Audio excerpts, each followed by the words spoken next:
প্রিয় শ্রোতা বন্ধুরা, শুনছেন রেডিও জংশন নিবেদিত রহস্য ও রোমাঞ্চের রুদ্ধশ্বাস নেপথ্য কথা। আজ আমরা আরও একটি সত্য কাহিনী নিয়ে হাজির হয়েছি। বন্ধুরা, এই অপরাধ জগতের সত্য কাহিনী আপনাদের কেমন লাগছে আপনারা আমাদের হোয়াটসঅ্যাপ চ্যানেলে মেসেজ করে অবশ্যই জানাবেন। আজকে যে কাহিনীটি আপনারা শুনবেন তার নাম গন্ধটা রহস্যজনক। এই কাহিনীটি আমরা পেয়েছি আবার গোয়েন্দাপীঠ থেকে, যেটি লিখেছেন সুপ্রতিম সরকার। সুপ্রতিম সরকারের প্রতি আমাদের গভীর ঋণ স্বীকার জ্ঞাপন করি। প্রিয় বন্ধুরা, সমাজে ঘটে যাওয়া এই নির্মম কাহিনীগুলো থেকে আমরা শিক্ষা পাচ্ছি। তো শিক্ষা কিন্তু আমাদের নিতেই হবে। আমাদের ষড়রিপুকে সজাগ রাখতে হবে, যাতে করে এমন অন্যায়, এমন নৃশংসতা আমাদের বা আমাদের চেনা পরিচিত কারোর সাথেই আর না হয়। আজকের কাহিনী শুনছেন গন্ধটা সন্দেহজনক। এই থামাও এবার। না থামিয়ে উপায়ও ছিল না অবশ্য। ড্রাইভার ব্রেক কষতে বাধ্য হলেন গন্তব্যের অন্তত 150 মিটার আগে। ভিড় বলে ভিড়। সকাল 7:45 থেকে রাস্তা বন্ধ করে দিয়েছেন স্থানীয় মানুষ। পুরো কাঁচরাপাড়া অঞ্চলটাই যেন রাস্তায় নেমে এসেছে।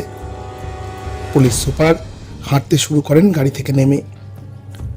স্থানীয় বীজপুর থানার অফিসাররা তো বটেই, স্পটে ইতিমধ্যেই পৌঁছে গিয়েছেন এসডিপিও ব্যারাকপুর। এসে গিয়েছেন অ্যাডিশনাল এসপি ব্যারাকপুরও। উগ্র জনতার ক্ষোভ উগ্রতর হয় এসপিকে দেখে। একাধিক দাবি ছিটকে আসতে থাকে ভিড়ের মধ্যে থেকে। 24 ঘন্টার মধ্যে দোষীদের গ্রেপ্তারের প্রতিশ্রুতি না দিলে ব্লকেট উঠবে না। আজকের মধ্যেই বীজপুর থানার আইসি কে বদলি করতে হবে। থানার 200 মিটারের মধ্যে এই ঘটনা কিভাবে ঘটল, এসপিকে প্রকাশ্যে তার জবাবদিহি করতে হবে, নয়তো বডি তুলতে দেওয়া হবে না, ইত্যাদি। অস্বাভাবিক কিছু নয় যা ঘটেছে। যেভাবে ঘটেছে, এলাকার মানুষ ক্ষোভে ফেটে না পড়লেই বরং অবাক হওয়ার ছিল। এসব ক্ষেত্রে যা প্রাথমিক করণীয় সেটাই করলেন পুলিশ সুপার। জনতার বক্তব্য প্রায় আধ ঘন্টা ধরে শুনলেন ধৈর্য ধরে। অন্নপ্রাশনের ভাত মুখে উঠে আসবে এমন গালিগালাজ। পুলিশের 14 পুরুষের বাপ বাপান্ত শুনলেন মাথায় বরফ চাপিয়ে। জানতেন ক্ষোভের বাষ্পটা যত তাড়াতাড়ি বেরিয়ে যাবে তত দ্রুত বডিটা তুলে পোস্টমর্টমে পাঠানো যাবে, শুরু করা যাবে তদন্তের কাজ। এসপি প্রতিশ্রুতি দিলেন থানার টহলদারি ব্যবস্থা রাত থেকেই ঢেলে সাজানোর। নিশ্চয়তা দিলেন মামলার তদন্ত পদস্থ আধিকারিকদের নেতৃত্বে আজই গঠন করা হবে সিট। অবরোধ উঠল প্রায় 45 মিনিটের কথা চালাচালির পর। রাস্তা একটু ফাঁকা হওয়ার পর এগোতে পারলেন পুলিশ সুপার। বডি অবধি যেতেই পারেননি এতক্ষণ। বছর 40-এর মহিলার দেহটা গলিতে পড়ে আছে নিথর। আট পরে শাড়ি পরনে, মাথা চুরমার হয়ে গিয়েছে আঘাতের তীব্রতায়। অস্ত্রের আঘাত নয়, অনেক উঁচু থেকে মাটিতে আছাড় পড়ার আঘাত। মৃত্যু যে এসেছে মাটি ছোঁয়ার সঙ্গে সঙ্গেই সেটা বুঝতে অন্তত ময়না তদন্তের প্রয়োজন হয় না। শরীরের অন্য কোথাও কোনো আঘাতের আভাস নেই। রক্তাক্ত দেহটা যখন পুলিশ গাড়িতে তুলছে, মিডিয়া ছবি তুলছে খচখচ। জনতার ভিড়কে কোনো ক্রমে ঠেকিয়ে রাখছে পুলিশ ব্যারিকেড। এসপির মনে পড়ে যায় সেই মাঝবয়সী ভদ্রলোকের কথা, যিনি একটু আগেই বিক্ষোভ চলাকালীন উত্তেজিত ভঙ্গিতে বলেছিলেন, শুনুন সাহেব, আমি জন্মেছি এ পাড়ায়, এমন ঘটনা এই এলাকায় কখনো ঘটেনি। আপনার পুলিশ আছে কি করতে? সত্যি বলতে ভদ্রলোক একটু কমিয়েই বলেছেন, এই কাঁচরাপাড়া কেন, রাজ্যে এমন ঘটনা অদূর বা সুদূর অতীতে ঘটেছে। আর বীজপুর থানা, কেস নম্বর 32/2008, তারিখ 21 ফেব্রুয়ারি। ভারতীয় দণ্ডবিধির 396 ধারায় ডাকাতি এবং তার সঙ্গে খুনও। কাঁচরাপাড়া বাজারের একেবারে কেন্দ্রস্থলেই বিমল দাসের 4তলা বাড়ি। 45 বছরের বিমল পেশায় স্বর্ণ ব্যবসায়ী। এই বাড়িটা কিনেছেন তা প্রায় 7-8 মাস হলো। খোলনলচে বদলে দিয়ে বাড়িটা সাজাচ্ছেন নতুন করে।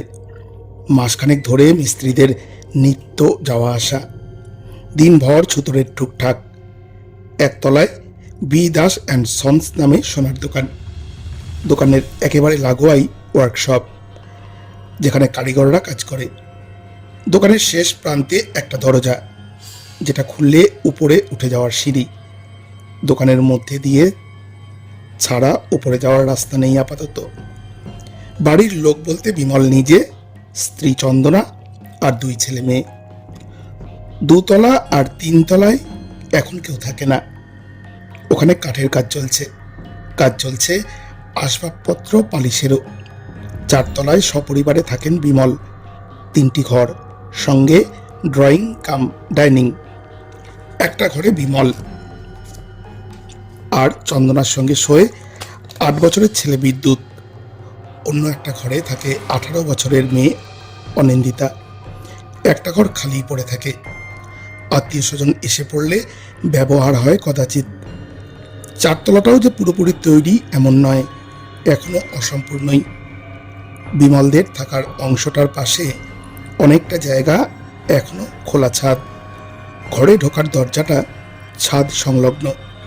দরজার সামনে কোলাপসিবল গেট। শোয়ার ঘরের লাগোয়া বারান্দাতেও এখনো গ্রিল বসানো হয়নি, স্রেফ ঢালাই হয়েছে। ভাড়া বেঁধে মিস্ত্রিরা কাজ করছেন দিনরাত। বিমলের ভাবাই আছে 2 তলা 3 তলাটা তৈরি হয়ে গেলে নিচে নেমে আসবেন সপরিবারে। ওয়ার্কশপটা প্রয়োজনে 4 তলায় তুলে আনবেন। দোকান আর বাড়ি মিলিয়ে 20 জন কর্মচারী। যারা বাড়ির কাজকর্ম করে তারা কেউ স্থায়ী নয়, রোজকার কাজ করে চলে যায়।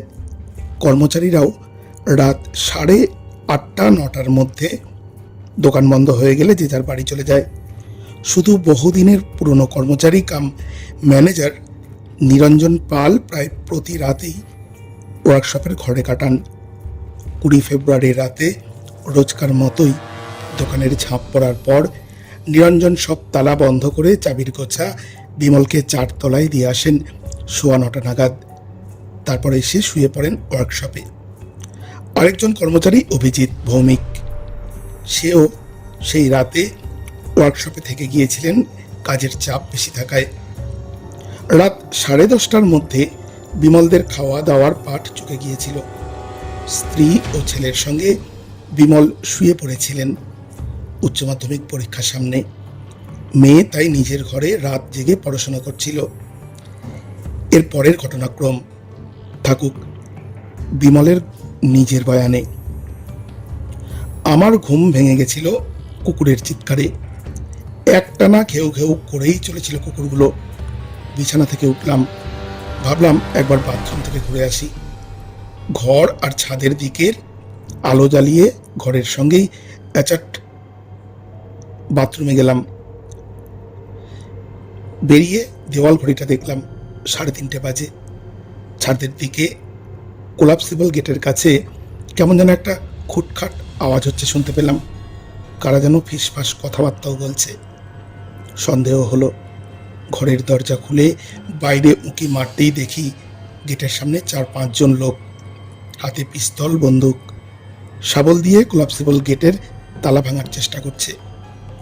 আমি সঙ্গে সঙ্গে ঘরে ঢুকে দরজা বন্ধ করে দিলাম। ডাকাত ডাকাত বলে চিৎকার করে ঘুম ভাঙালাম চন্দনার। ছেলেও উঠে পড়ল হই হল্লায়। আমি চন্দনাকে বললাম শোয়ার ঘরের বারান্দা গিয়ে ডাকাত ডাকাত চিৎকার করতে, যাতে পাড়া প্রতিবেশী শুনতে পায়। চন্দনা ব্যালকনি দিকের দরজা খুলে বেরোতেই দেখলাম বারান্দাতেও 3জন লোক দাঁড়িয়ে, ওদের হাতেও পিস্তল। চন্দনা আঁতকে ওঠে। ডাকাত বলে চিৎকার করতেই ওরা চন্দনার মুখ চেপে ধরল। চন্দনা নিজেকে ছাড়ানোর চেষ্টা করছিল। আমি ভয়ে স্ট্যাচু হয়ে গিয়েছিলাম। ছেলে আমাকে জড়িয়ে ধরে কাঁপছিল। তারপর যা ঘটল দেখে আমরা কথা হারিয়ে ফেললাম। ধস্তাধস্তির মধ্যে ওদের একজন চন্দনাকে বারান্দার ফাঁকা জায়গা দিয়ে উপর থেকে নিচে ঠেলে ফেলে দিল। কয়েক সেকেন্ডের মধ্যে ঘটে গেল পুরোটা। চন্দনা আমাদের চোখের সামনে 4তলা থেকে পড়ে গেল। বারান্দায় দাঁড়ানো ওই 3জন হুড়ুমুড়ু করে ঘরে ঢুকে পড়ল। ঢুকে মূল দরজা খুলে দিল। ততক্ষণে বাইরের কোলাপসিবল গেটের তালা ডাকাতরা ভেঙে ফেলেছে। আরও 4-5 জন খোলা দরজা দিয়ে ঢুকে পড়ল। প্রত্যেকের হাতে বন্দুক বা পিস্তল, যে কোনো একটা আর্মস ছিল। একজনের বুকের উপর দিয়ে আড়াআড়িভাবে গুলি লাগানো বেল্ট ছিল। চম্বলের ডাকাতদের যেমন থাকে সিনেমায়, অনেকটা সেরকমই। ঘরে যে কজন ছিল তাদের 3-4 জনের মুখে কাপড় বাঁধা ছিল, বাকিদের মুখ খোলা। ওদের মধ্যে একজন আমার বুকে বন্দুক ঠেকিয়ে বলল, দোকান কি চাবি, দো জলদি, নেই তো জান সে মার ডালুঙ্গা। ওদের বেশিরভাগই জড়ানো হিন্দিতে কথা বলছিল। 2-1 জন অবশ্য স্পষ্ট বাংলায় বলছিল। ডাকাতরা আমাকে আর ছেলেকে বন্দুক ঠেকিয়ে নিচে নিয়ে গেল।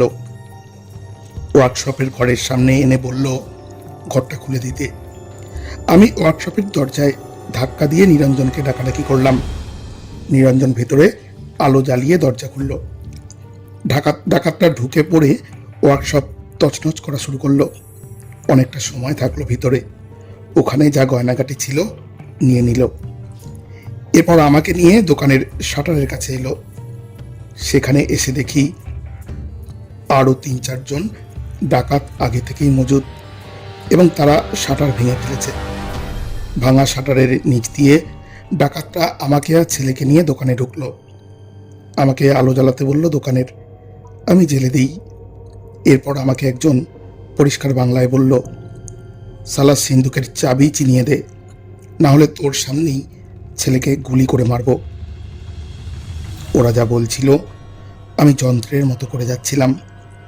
সিন্দুকের চাবি দেখিয়ে দিলাম। ওরা সিন্দুক আর শোকেসের ড্রয়ার খুলে সমস্ত সোনা এবং রূপোর গয়না বের করে পলিথিনের ব্যাগে ভরে নিল। কিচ্ছু বাদ রাখলো না। অন্তত ঘন্টাখানেক ধরে সব হাটকাল। তারপর দোকানের বাইরে নিয়ে এসে আমাদের শাসালো একবার স্টেশনের দিকে, তারপর চলে গেল পায়ে হেঁটে। ভোর হয়ে গেছে তখন। আমি, নিরঞ্জন আর অভিজিৎ ছুটলাম বাড়ির পেছন দিকে। দেখলাম বাড়ির পেছন দিকের গলিতে রক্তাক্ত অবস্থায় চন্দনা পড়ে আছে। দেখে যা মনে হয়েছিল ওদের বেশিরভাগের বয়স 35-40-এর কাছাকাছি হবে। আমি কয়েকজন ডাকাতকে ভালোভাবে দেখেছি, যাদের মুখ ঢাকা ছিল না। একজনের অবশ্য বয়স তুলনায় কমের দিকে ছিল, মুখটা বেশ বাচ্চা বাচ্চা। একজন ছিল চৌকোটে মুখের, আরেকজনের চোখ দুটো মনে আছে যেন কোটরে ঢোকা। একটা লোক সামান্য ভারী চেহারার ছিল, বেঁটে, চুল পাতলা, খোঁচা খোঁচা দাড়ি। এ বারান্দায় ছিল। এ মুখটা স্পষ্ট মনে আছে। এই লোকটাই চন্দনাকে ধাক্কা দিয়ে ফেলে দিয়েছিল। একেই দলটার লিডার মনে হয়েছিল। বাকিদের সঙ্গে ধমকে কথা বলছিল। নিরঞ্জন আর অভিজিতের বয়ানও হুবহু মিলে গেল বিমলের সঙ্গে। বিদ্যুতের সঙ্গে কথা বলার প্রশ্নই ছিল না। 8 বছরের ছেলে চোখের সামনে মাকে বারান্দা থেকে ঠেলে ফেলে দিতে দেখেছে ডাকাতদের। প্রায় বাকরুদ্ধ হয়ে গেছে, কেঁদেই চলেছে দিদির কোলে মাথা রেখে। দিদিকে জিজ্ঞেস করা হলো, রাত্রে কিছু টের পাওনি? না, প্রায় রাত 2টো অবধি পড়াশোনা করে অঘরে ঘুমিয়ে পড়েছিলাম। আমার কানে আসেনি কিছু। দোকান আর ওয়ার্কশপ একরকম ফাঁকাই করে দিয়ে গেছে ডাকাতরা। কত টাকার গয়না লুট হয়েছে? এফআইআরে বিমল যা লিস্ট দিয়েছেন, কমপক্ষে লাখ 20 টাকার মাল তো গেছেই। শোয়ার ঘরের টেবিলে পড়ে থাকা চন্দনার মোবাইল ফোনটাও নিয়ে গেছে ডাকাতরা। বিমলের ফোনটা বেঁচে গেছে। অত গয়নাগাটি লুটের ফাঁকে ডাকাতরা বিমলের ফোনটা নেওয়ার কথা খেয়াল করেনি সম্ভবত। কিভাবে 4 তলায় উঠেছিল ডাকাতরা সেটা স্পষ্ট। বাড়ির পেছনের দিকে বাঁশের ভাড়া বাঁধা ছিল মাস 3 ধরে। ডাকাতরা ছাদে উঠেছিল সেখান দিয়েই। উঠে একটা দল ছাদের খোলা অংশ দিয়ে চলে গিয়েছিল শোয়ার ঘরের লাগোয়া বারান্দায়। আরেকটা দল 4 তলার কোলাপসিবল গেট ভাঙার চেষ্টা করছিল। বিমলের বয়ান অনুযায়ী সবাই উপরে ওঠেনি। 1 তলায় দোকানের শাটার ভাঙার কাজে হাত লাগিয়েছিল আরো জনাচারেক। ঘটনাস্থল খুঁটিয়ে দেখে আরো বোঝা গেল, চন্দনা দেবীর দেহ বাড়ির পেছনের যে গলিতে আবিষ্কৃত হয়েছিল, আদতে সেখানে তিনি পড়েননি। পড়েছিলেন বড় রাস্তার ওপর। সেখানে রক্তের দাগ ছিল জমাট বেঁধে। বেরিয়ে এসেছিল ঘিলুর কিছু অংশ। পালিয়ে যাওয়ার সময় দেহটাকে টেনে হিঁচড়ে ডাকাতরাই গলিতে রেখে গিয়েছিল। রাস্তার রক্তের রেখায় সে গতিপথ স্পষ্ট।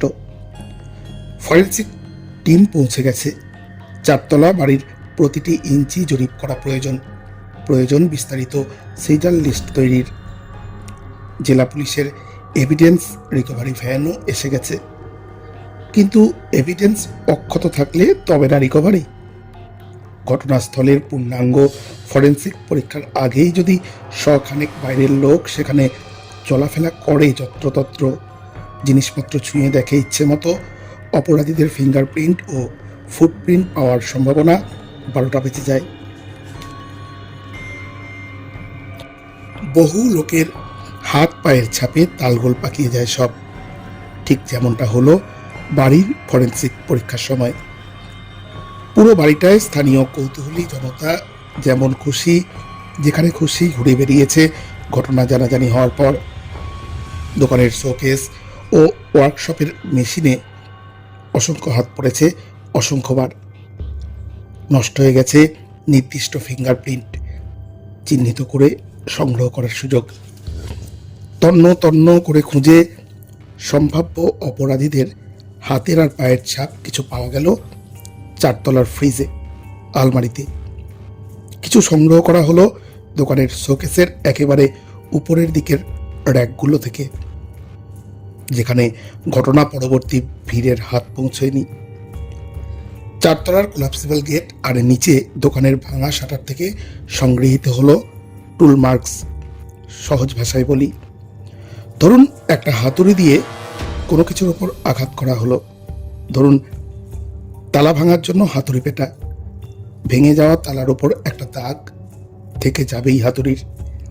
বিজ্ঞানের একেবারে স্বাভাবিক নিয়ম।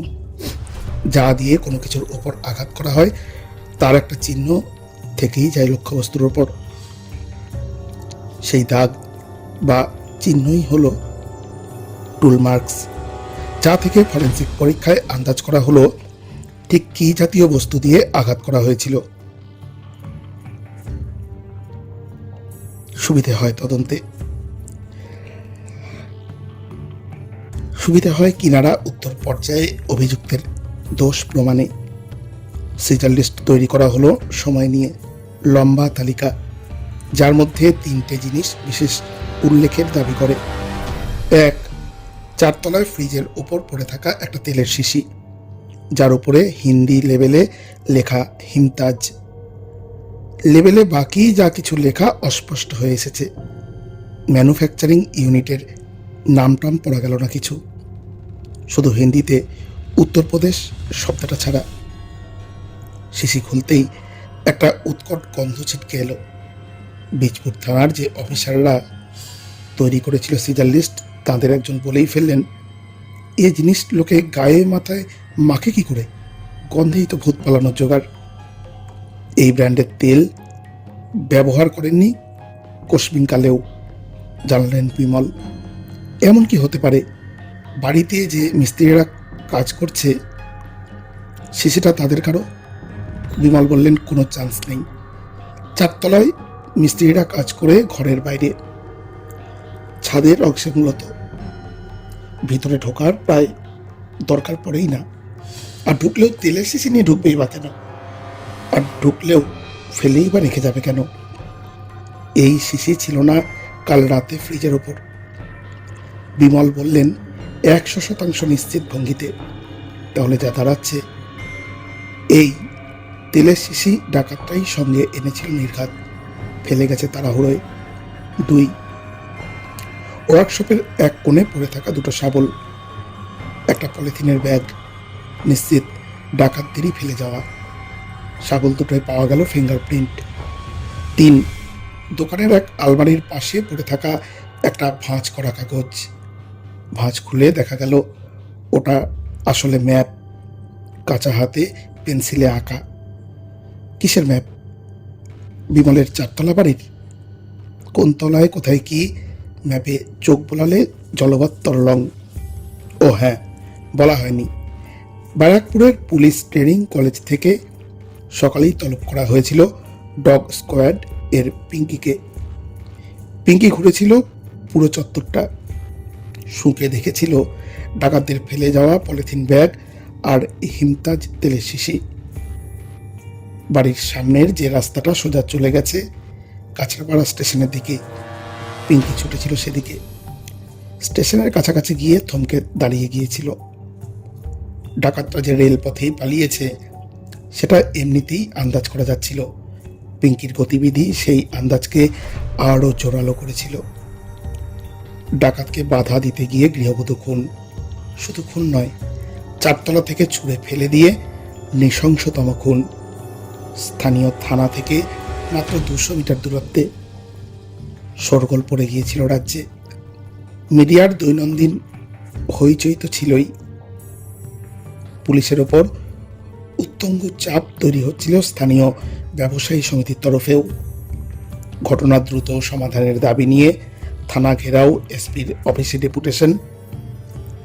এলাকার ব্যবসায়ী ধর্মঘটের ডাক দেওয়া, পুলিশি নিষ্ক্রিয়তার প্রতিবাদে একজোট হন।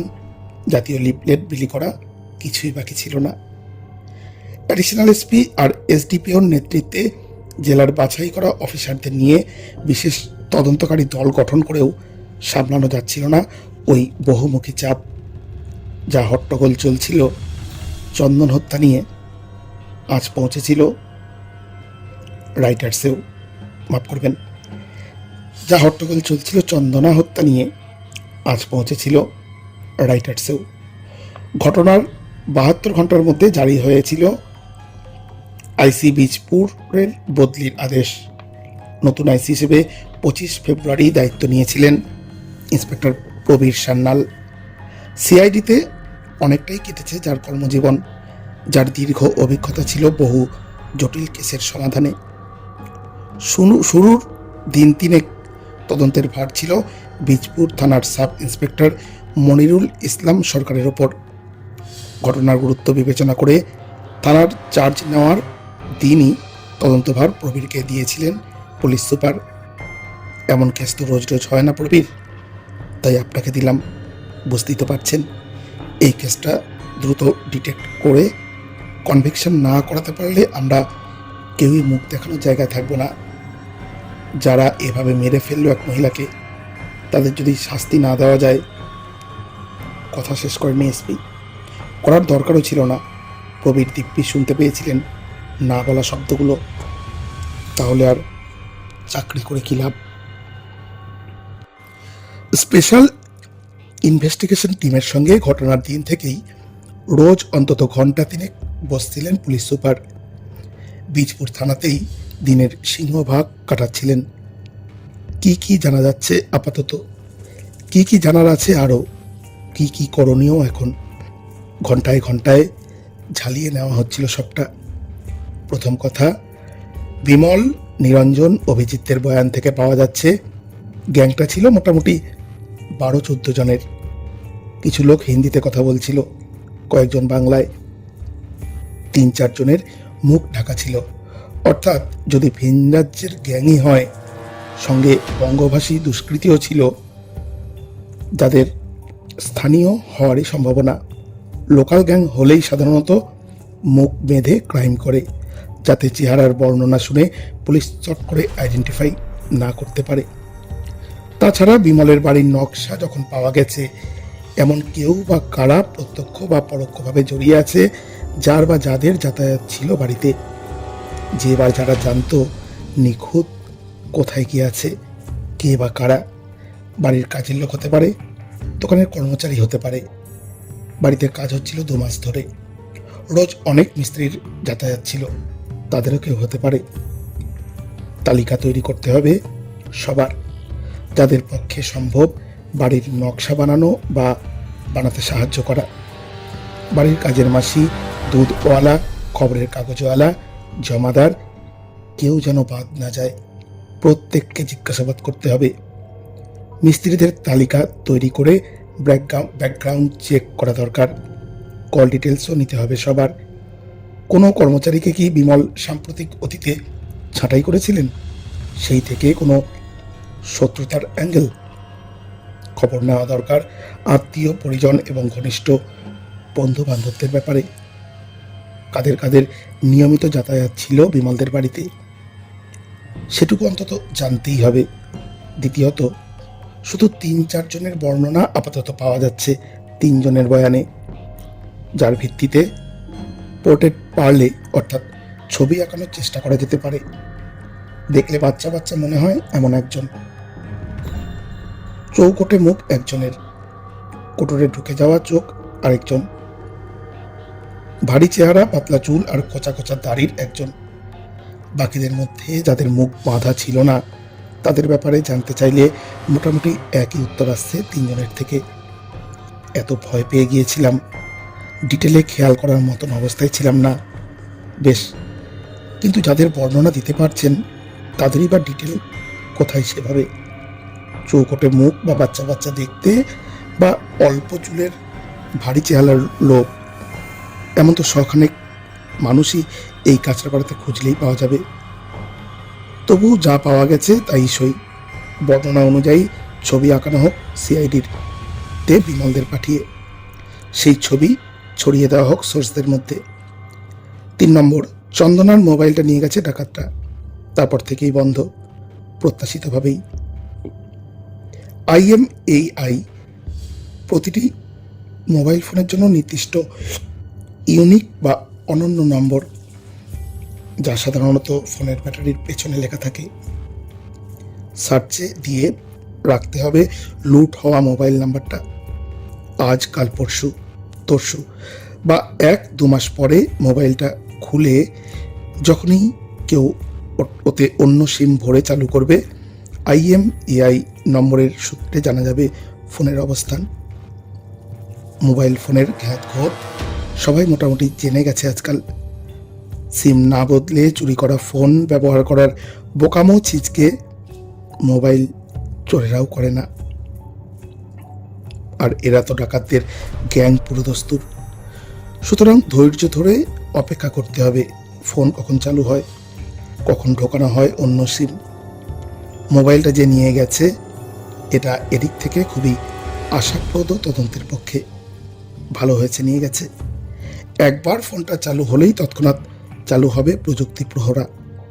4 নম্বর, এই ধরনের দুঃসাহসিক ডাকাতি কোনো নতুন আনকোড়া গ্যাংয়ের কাজ নয়। যতটুকু বোঝা যাচ্ছে, অন্য রাজ্যের কোনো পেশাদার ডাকাত দল স্থানীয় কিছু দুষ্কৃতীকে সঙ্গে নিয়ে কাজটা করেছে। বিমলরা বলছেন, ডাকাতদের একজনের গায়ে টোটা ভর্তি চামড়ার বেল্ট ছিল, যেমনটা দেখা যায় সিনেমায় চম্বলের ডাকাতদের শরীরে। বন্দুক নিয়ে গব্বর সিং স্টাইলে গুলি ভর্তি বেল্ট নিয়ে এভাবে ডাকাতি শেষ কবে হয়েছে এ রাজ্যে? আদৌ হয়েছে কি? যদি বা হয়েও থাকে, কোথায় হয়েছে, কিনারা হয়েছিল, খোঁজ নিতে হবে। দলটা যে অত্যন্ত বেপরোয়া, সন্দেহাতীত। না হলে সামান্যতম প্রতিরোধেই এমন নির্মম নির্বিকার ছুঁড়ে ফেলে দেয় এক মহিলাকে। কোথাকার গ্যাং এরা? ফ্রিজের উপর ডাকাতদের ফেলে যাওয়া তেলের শিশি ইঙ্গিত দিচ্ছে জ্ঞান সম্ভবত উত্তরপ্রদেশের। শুধু হিন্দিতে কথা বলছিল বলে নয়, শিশির লেভেলের ওপর উত্তরপ্রদেশ লেখা আছে বলে নয়। অভিজ্ঞ তেল ব্যবসায়ীদের সঙ্গে কথা বলে জানা যাচ্ছে শিশির ওপর হিমতাজ এর যে লেবেলটা আছে সেটা আসলে হিমতাজ তেলের নয়, ডুপ্লিকেট, এবং সেটা এ রাজ্যে বিক্রি হয় না। ব্র্যান্ডের জাল লেবেল বানিয়ে এই তেল অনেক কম দামে যথেচ্ছ বিক্রয় উত্তরপ্রদেশ, বিহারে। পয়েন্ট নম্বর 5, উত্তরপ্রদেশ হোক, বিহার হোক বা যে রাজ্যই হোক, স্থানীয় দুষ্কৃতীদের জড়িত থাকার সম্ভাবনা নিয়ে যখন ন্যূনতম সংশয়ও নেই, আপাতত ফোকাস করতে হবে উত্তর 24 পরগনা এবং পার্শ্ববর্তী জেলাগুলোর ওপর। হাওড়া, হুগলি, নদিয়া, দক্ষিণ 24 পরগনা, এমনকি বর্ধমান, বীরভূমেও গত 4-5 বছরে যা যা ডাকাতি হয়েছে, সিআইডিতে গিয়ে রেকর্ড ঘেঁটে দেখতে হবে কটার কিনারা হয়েছিল, কারা করেছিল, তারা এখন কোথায়, জেলে না জামিনে বাইরে। বাইরে থাকলে সাম্প্রতিক গতিবিধি সম্পর্কে খবর নিতে হবে। সিটের সদস্যদের তো বটেই, জেলার সমস্ত ওসিকেও বলা হলো যার যেখানে যা সোর্স আছে সবাইকে কাজে লাগাতে হবে মরণ বাঁচন ক্ষিপ্রতায়, যেভাবেই হোক বেথু চাই। জেলায় এবং সিআইডির ক্রাইম রেকর্ডস সেকশনে পুরনো দাগি ডাকাতদের যত ছবি আছে দেখানো হলো বিমল, নিরঞ্জন, অভিজিৎকে। এদের মধ্যে কেউ ছিল কি? বিমলটা চিনতে পারলেন না। অবশ্য বিমল যা বলেছেন সেটাকেও ধ্রুব সত্য বলে ধরে নেওয়া যাচ্ছিল না। আর ক্রাইম রিটানশন এই জাতীয় মামলায় অসম্ভব গুরুত্বপূর্ণ, সেটা যাতে নির্ভুল হয়, তাই ডাকাতির দিনই শুধু নয়, তারপরের দুদিনও বিমলকে একাধিকবার জিজ্ঞাসাবাদ করা হয়েছিল, ঘন্টার পর ঘন্টা। প্রতিবারই বয়ানের কিছু না কিছু বদলাচ্ছিলেন। ঘটনার দিন বলেছিলেন 3-4 জনের মুখ বাঁধা ছিল, তার দুদিন পর বললেন 7-8 জনের মুখে কাপড় ছিল। আগে যে অন্য কথা বলেছিলেন না, তখন মাথার ঠিক ছিল না ওভাবে ডাকাতি হওয়াতে, ওভাবে স্ত্রীকে চোখের সামনে ফেলে দিতে দেখে। শখের মধ্যে ছিলাম, শখ পাওয়ার মতোই ঘটনা, কেউ অস্বীকার করবে না। কিন্তু এত কিছু যে ঘটে গেল, মেয়ের ঘুম ভাঙল না, পাড়া প্রতিবেশীরাও আশ পেলেন না কিছু। বিমলের জবাব, মেয়ে অনেক রাত অবধি পড়ার পর অঘরে ঘুমোচ্ছিল। আমরা তো 2-3 বার ডাকাত ডাকাত বলে বলার পর আর কিছু বলার সুযোগই পাইনি। বেশ, হতেই পারে, কিন্তু স্থানীয় সোর্স মারফত একটা খবর আসছিল মাস কয়েক আগে, চন্দনার নামে নাকি 80 লক্ষ টাকার লাইফ ইন্স্যুরেন্স করেছেন বিমল। এত টাকার বিমা হঠাৎ? বিমল সরাসরি অস্বীকার করলেন, প্রশ্নই ওঠে না, এমন কোনো ইন্স্যুরেন্স। এসব আমার শত্রুপক্ষ রটাচ্ছে। শত্রুপক্ষ বলতে? বিমলের ব্যাখ্যা, প্রচুর পরিশ্রমের ফলে তার ব্যবসার উত্তরোত্তর উন্নতি ঘটেছে। 4 তলা বাড়ি কিনেছেন। স্থানীয় ব্যবসায়ীদের একাংশ প্রবল ঈর্ষান্বিত, তারাই রটাচ্ছে যত আজগুবি খবর। যা রটে তার কিছু কি বটে? ডাকাতিটা হয়েছে ঠিকই, কিন্তু বিমল কি জানতেন ডাকাতিরা হবে? চেয়েছিলেন ডাকাতিটা হোক। চন্দনাকে তো আঘাত করেও চুপ করিয়ে দেওয়া যেত, ঠেলে ঘরে ঢুকিয়ে দেওয়া যেত, বা মুখ বন্ধ করে দেওয়া যেত প্রাণের ভয় দেখিয়ে, যেমন বিমলকে করা হয়েছিল। একেবারে নিচে ছুঁড়ে ফেলার মতো মরিয়া কাজ ডাকাতটা করতে গেল কেন? সত্যি মিথ্যে এখনো যাচাই করা যায়নি। তবে বিমলের পরকীয়াজনিত কিছু খবরও বাতাসে ভাসছে। চন্দনার বেঁচে থাকা কি অসুবিধাজনক হয়ে উঠেছিল অন্য কোনো সম্পর্কের কারণে? আর হ্যাঁ, গয়নাগাটি সবই নিয়ে গেছে ডাকাতটা, কিন্তু তাতে আর কতটা ক্ষতি হবে বিমলের? নিজেই তো বলেছেন ইনসিওর করা ছিল সবটার। আর একটা খটকা, চন্দনার মোবাইল নিয়ে গেল ডাকাতটা, বিমলেরটা কেন নিয়ে গেল না? অস্বাভাবিক নয়। বিমল বিদ্যুৎ বাদে ডাকাতির আর দুজন প্রত্যক্ষদর্শী অভিজিৎ আর নিরঞ্জনের ভূমিকাও সন্দেহের ঊর্ধ্বে রাখা যাচ্ছে না। বারবার জেরা করা হয়েছে ওদের, বয়ান বারবার ওরাও বদলেছেন। আগে পরের বয়ানে অসঙ্গতির ব্যাখ্যা সেই একই। এত ভয় পেয়ে গেছিলাম যে সবকিছু ভালো করে খেয়াল করার অবস্থাতেই ছিলাম না। যখন যেমন মনে পড়ছে তেমনই তো বলছি স্যার। নিরঞ্জন লোকটি বিমলের অত্যন্ত বিশ্বাসভাজন, দীর্ঘ 20 বছর ধরে আছে, পরিবারের অংশই বলা যেতে পারে। যদি সত্যি ডাকাতি ঘটনা হয়ে থাকে বিমলের জ্ঞাতসারে, তাহলে নিরঞ্জনেরও পুরো পরিকল্পনার শরিক হওয়াটা স্বাভাবিক। আর অভিজিৎ 30 বছরের যুবক, 3 বছর হলো বিমলের ওয়ার্কশপে কাজ করছেন কারিগর হিসেবে। সেই রাতে সত্যিই কি এতটা কাজের চাপ ছিল যে বাড়ি না গিয়ে ওয়ার্কশপে থেকে যেতে হয়েছিল, না অন্য কারণ আছে যা এখনো অজানা? অভিজিতের ব্যাপারে আরো খোঁজ খবর প্রয়োজন। মোট 8টা রেইড পার্টি ঘটনার দিন রাতেই গঠন করে দিয়েছিলেন এসপি, যার প্রতিটির নেতৃত্বে ছিলেন পোড়খাওয়া ইন্সপেক্টররা। টিমগুলো কোথায় কখন যাবে, কোন সোর্স ইনপুটটা কখন ফলো আপ করবে, তার সমন্বয়ে ছিলেন এসডিপিও ব্যারাকপুর সুমনজিৎ রায়। পুলিশ সুপারের অগাধ আস্থা ছিল সুমনজিতের ওপর। কারণও ছিল, মেধাবী এবং পরিশ্রমী এই অফিসারকে ক্রাইম ওয়ার্কে বরাবর সহজাত দক্ষতার স্বাক্ষর রাখতে দেখেছেন। জেলার এবং আশেপাশের সমস্ত সক্রিয় ডাকাত দলের তালিকা তৈরি করে শুরু হলো নির্বিচার রেইড। সামান্যতম সন্দেহ হলেই থানায় নিয়ে এসে জিজ্ঞাসাবাদ। প্রতিটা টিমের সঙ্গে থাকছিল বাছাই করা সোর্সরা। 21 ফেব্রুয়ারি ভোরের ঘটনা ঘটেছিল। পরের 72 ঘন্টায় জেলা পুলিশের তল্লাশি বাহিনী চষে ফেলেছিল জেলার উত্তর, দক্ষিণ, পূর্ব, পশ্চিম। চষে ফেলেছিল হাওড়া, হুগলি, নদিয়া, 24 পরগনারও একটা বিস্তীর্ণ অংশ। অন্তত 20-22 জন সন্দেহভাজনকে তুলে আনা হয়েছিল, যারা দাগি ডাকাত হিসেবে পরিচিত।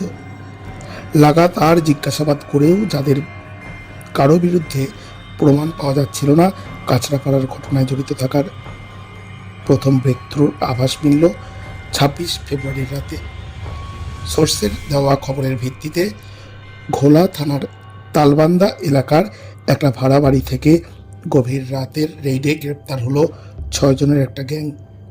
সূর্য হালদার, বাবর আলী মণ্ডল, রতন তরাই, সুরজিৎ দাস, বিশ্বজিৎ মণ্ডল আর তাপস বিশ্বাস। ঘর থেকে বাজেয়াপ্ত হলো 4টে শাবল, 2টো দেশি পিস্তল এবং 8টা কার্তুজ। তবে আগ্নেয়াস্ত্র বা কার্তুজ নয়, উত্তেজনায় লাফিয়ে ওঠার উপাদান ছিল অন্যত্র।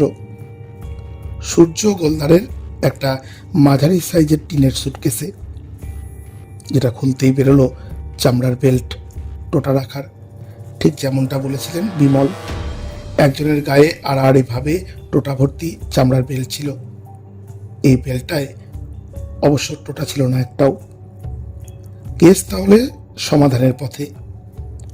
স্থানীয় গ্যাং বলতে তাহলে এরাই, কিন্তু লুটের মাল তন্ন করে খুঁজেও ঘর থেকে পাওয়া গেল না কিছু। গ্রেপ্তার করে বীজপুর থানায় নিয়ে গিয়ে চলল ম্যারাথন জিজ্ঞাসাবাদ। পুলিশি জেরায় যাবতীয় পদ্ধতি প্রয়োগ করেও স্বীকারোক্তি এলো না। হাজার চাপের মুখেও ভাঙা তো দূরের কথা, সামান্য মচকালেও না কেউ। আমরা কিছু জানি না এই ডাকাতির ব্যাপারে, বিশ্বাস করুন স্যার। সূর্য গোলদারকে চেপে ধরা হলো। চামড়ার বেলটা তোর কাছে কি করে এলো? সূর্য একই কথা বলে চলল। এটা অনেক দিনের পুরনো। কল্যাণীতে একটা ডাকাতিতে কাজে এসেছিল। চাঁদনি মার্কেট থেকে শখ করে কিনেছিলাম বেশ কয়েক বছর আগে, কিন্তু কাঁচরাপাড়ার ডাকাতিতে ছিলাম না স্যার। ধৃত 6 জনের ক্লোজ আপ ছবি দেখানো হলো বিমল, নিরঞ্জন, অভিজিৎকে। 3 জনের থেকেই একটা ধরি মাছ নাচুই পানি গোছের উত্তর এলো। মনে তো হচ্ছে এই দুটো লোক ছিল, তবে শিওর নই। আসলে কয়েকজনের মুখ বাঁধা ছিল তো, আর ভয়ে তো ওদের মুখের দিকে তাকাতেই পারিনি বেশিক্ষণ। যা করতে বলেছিল করে যাচ্ছিলাম শুধু। দেখানো হলো বেলটাও। যেটা দেখা মাত্র অবশ্য বিমল বললেন, হ্যাঁ হ্যাঁ, অবিকল এরকমই তো ছিল। নিরঞ্জন অভিজিৎ অত নিশ্চিত করে বলতে পারলেন না ঠিক এমনটাই ছিল কিনা মনে পড়ছে না স্যার। 6 জনের মোবাইলের টাওয়ার লোকেশন নেওয়া হলো সে রাতের। আশ্চর্য, কাঁচরাপাড়ার ধারে কাছেও নেই কারো ফোনের অবস্থান। 20 ফেব্রুয়ারির রাত থেকে 21 ফেব্রুয়ারির ভোর পর্যন্ত সবার ফোনের লোকেশন ওই নিউ ব্যারাকপুর ঘোলার আশেপাশেই। সূর্য আর বাবর আলীর বাড়ি নদিয়ার হরিণঘাটায়। ঘোলা থানার সাজিরহাটে বাকি 4 জনের। 6জনকেই পুলিশি হেফাজতে নিয়ে প্রত্যেকের বাড়িতে তল্লাশি চালানো হলো, কিন্তু ফিরতে হলো শূন্য হাতেই। রিকভারি নেই, স্বীকারোক্তিও নেই। পুলিশ কাস্টাডির মেয়াদ শেষে সূর্যদের ঠাঁই হলো জেলে। এই কেসে গ্রেপ্তার হওয়া সন্দেহভাজন হিসেবে।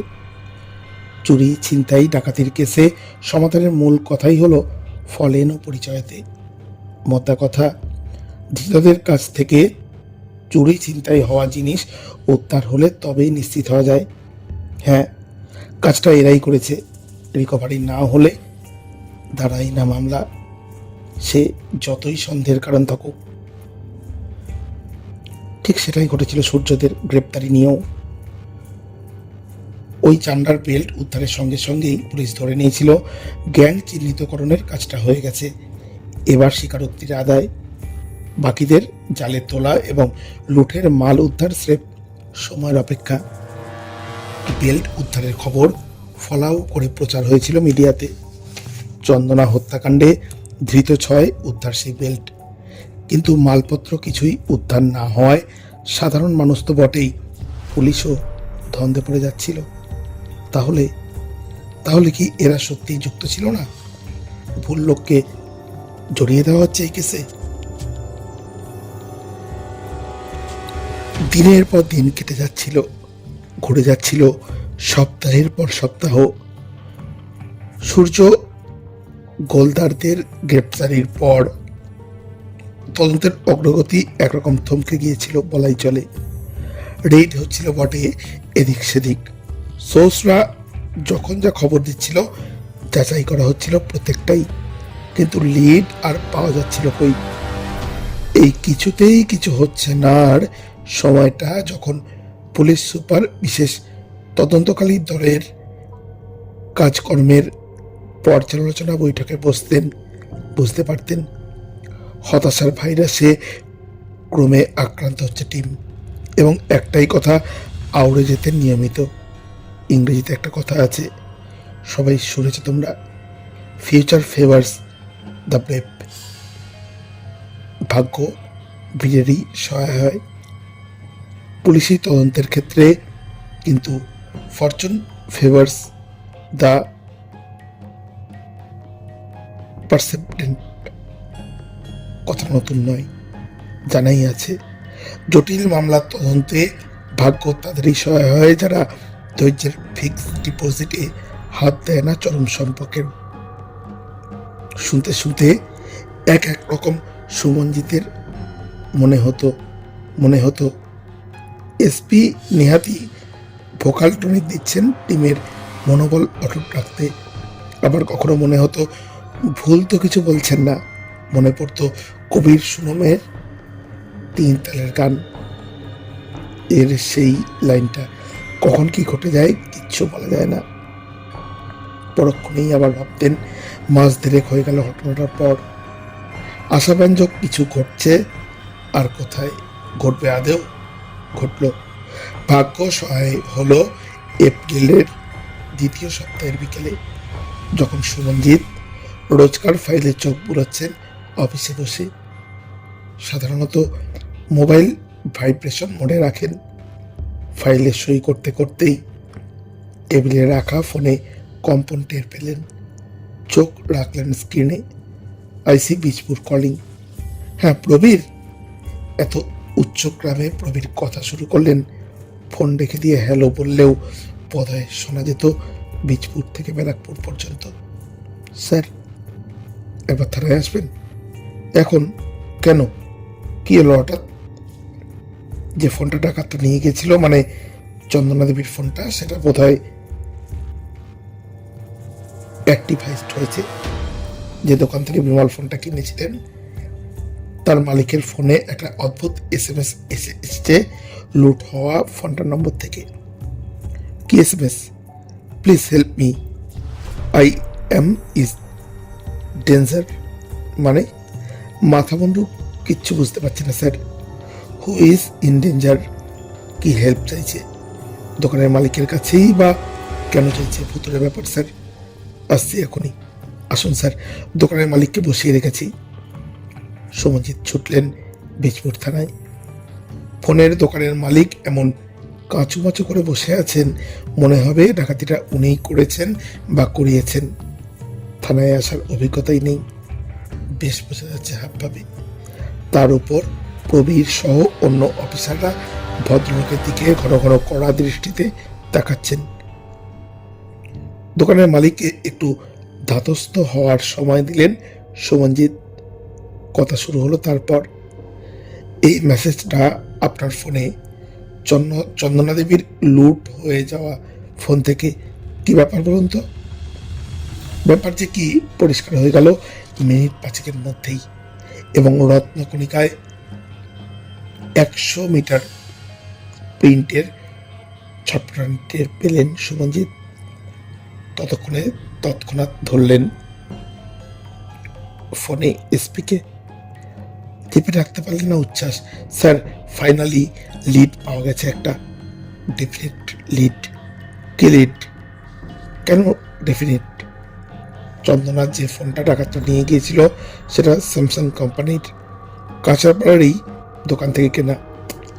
যে মডেলের ফোন সেটা লঞ্চ হয়েছিল সবে গত বছর, নানান অভিনব ফিচার সহ, যার মধ্যে সবচেয়ে বিজ্ঞাপিত ছিল মোবাইল ট্র্যাকার টেকনোলজি। সেটা কি? ধরুন আপনি ওই মডেলের ফোন কিনলেন এবং ফোনটা চুরি হয়ে গেল।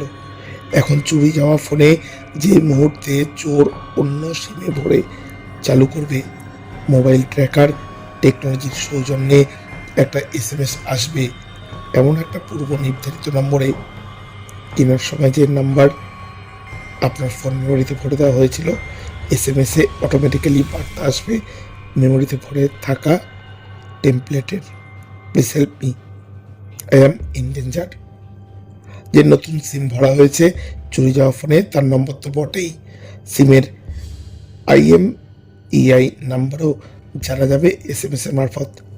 এবার পুলিশকে জানালে টাওয়ার লোকেশন দিয়ে সহজেই ট্র্যাক করা যাবে ফোনের অবস্থান। এই পূর্ব নির্ধারিত নম্বরটা কি হবে সেটা আপনি, অর্থাৎ খদ্দের, ঠিক করে দেবেন ফোনটা কেনার সময়। খদ্দের স্বাভাবিকভাবেই নিজের পরিচিত কারোর নম্বর ঢোকাবেন মেমোরিতে। বিমল যখন ফোনটা কিনেছিলেন, দোকানের মালিক সোৎসাহে বুঝিয়েছিলেন এই প্রযুক্তির কথা। জানতে চেয়েছিলেন পূর্ব নির্ধারিত কোনো নাম্বারটা বিমল ঢোকাতে চান কিনা। বিমলের প্রযুক্তি বিষয়ক ধ্যান ধারণা অতি সীমিত, বোঝেও নেই পুরো ব্যাপারটা। বলেছিলেন, আপনিও তো পাড়ারই লোক, আমার অনেক দিনের পরিচিত, আপনার নাম্বারটাই ভরে দিন না হয়। দোকানি সেটাই করেছিলেন। আজ দুপুরে চন্দনার ফোন থেকে ওই টেমপ্লেট মেসেজ ঢুকেছে তার ফোনে। দোকানি ভদ্রলোক নিমেষে বুঝেছেন লুট হওয়া মোবাইল চালু করা হয়েছে অন্য সিম ভরে।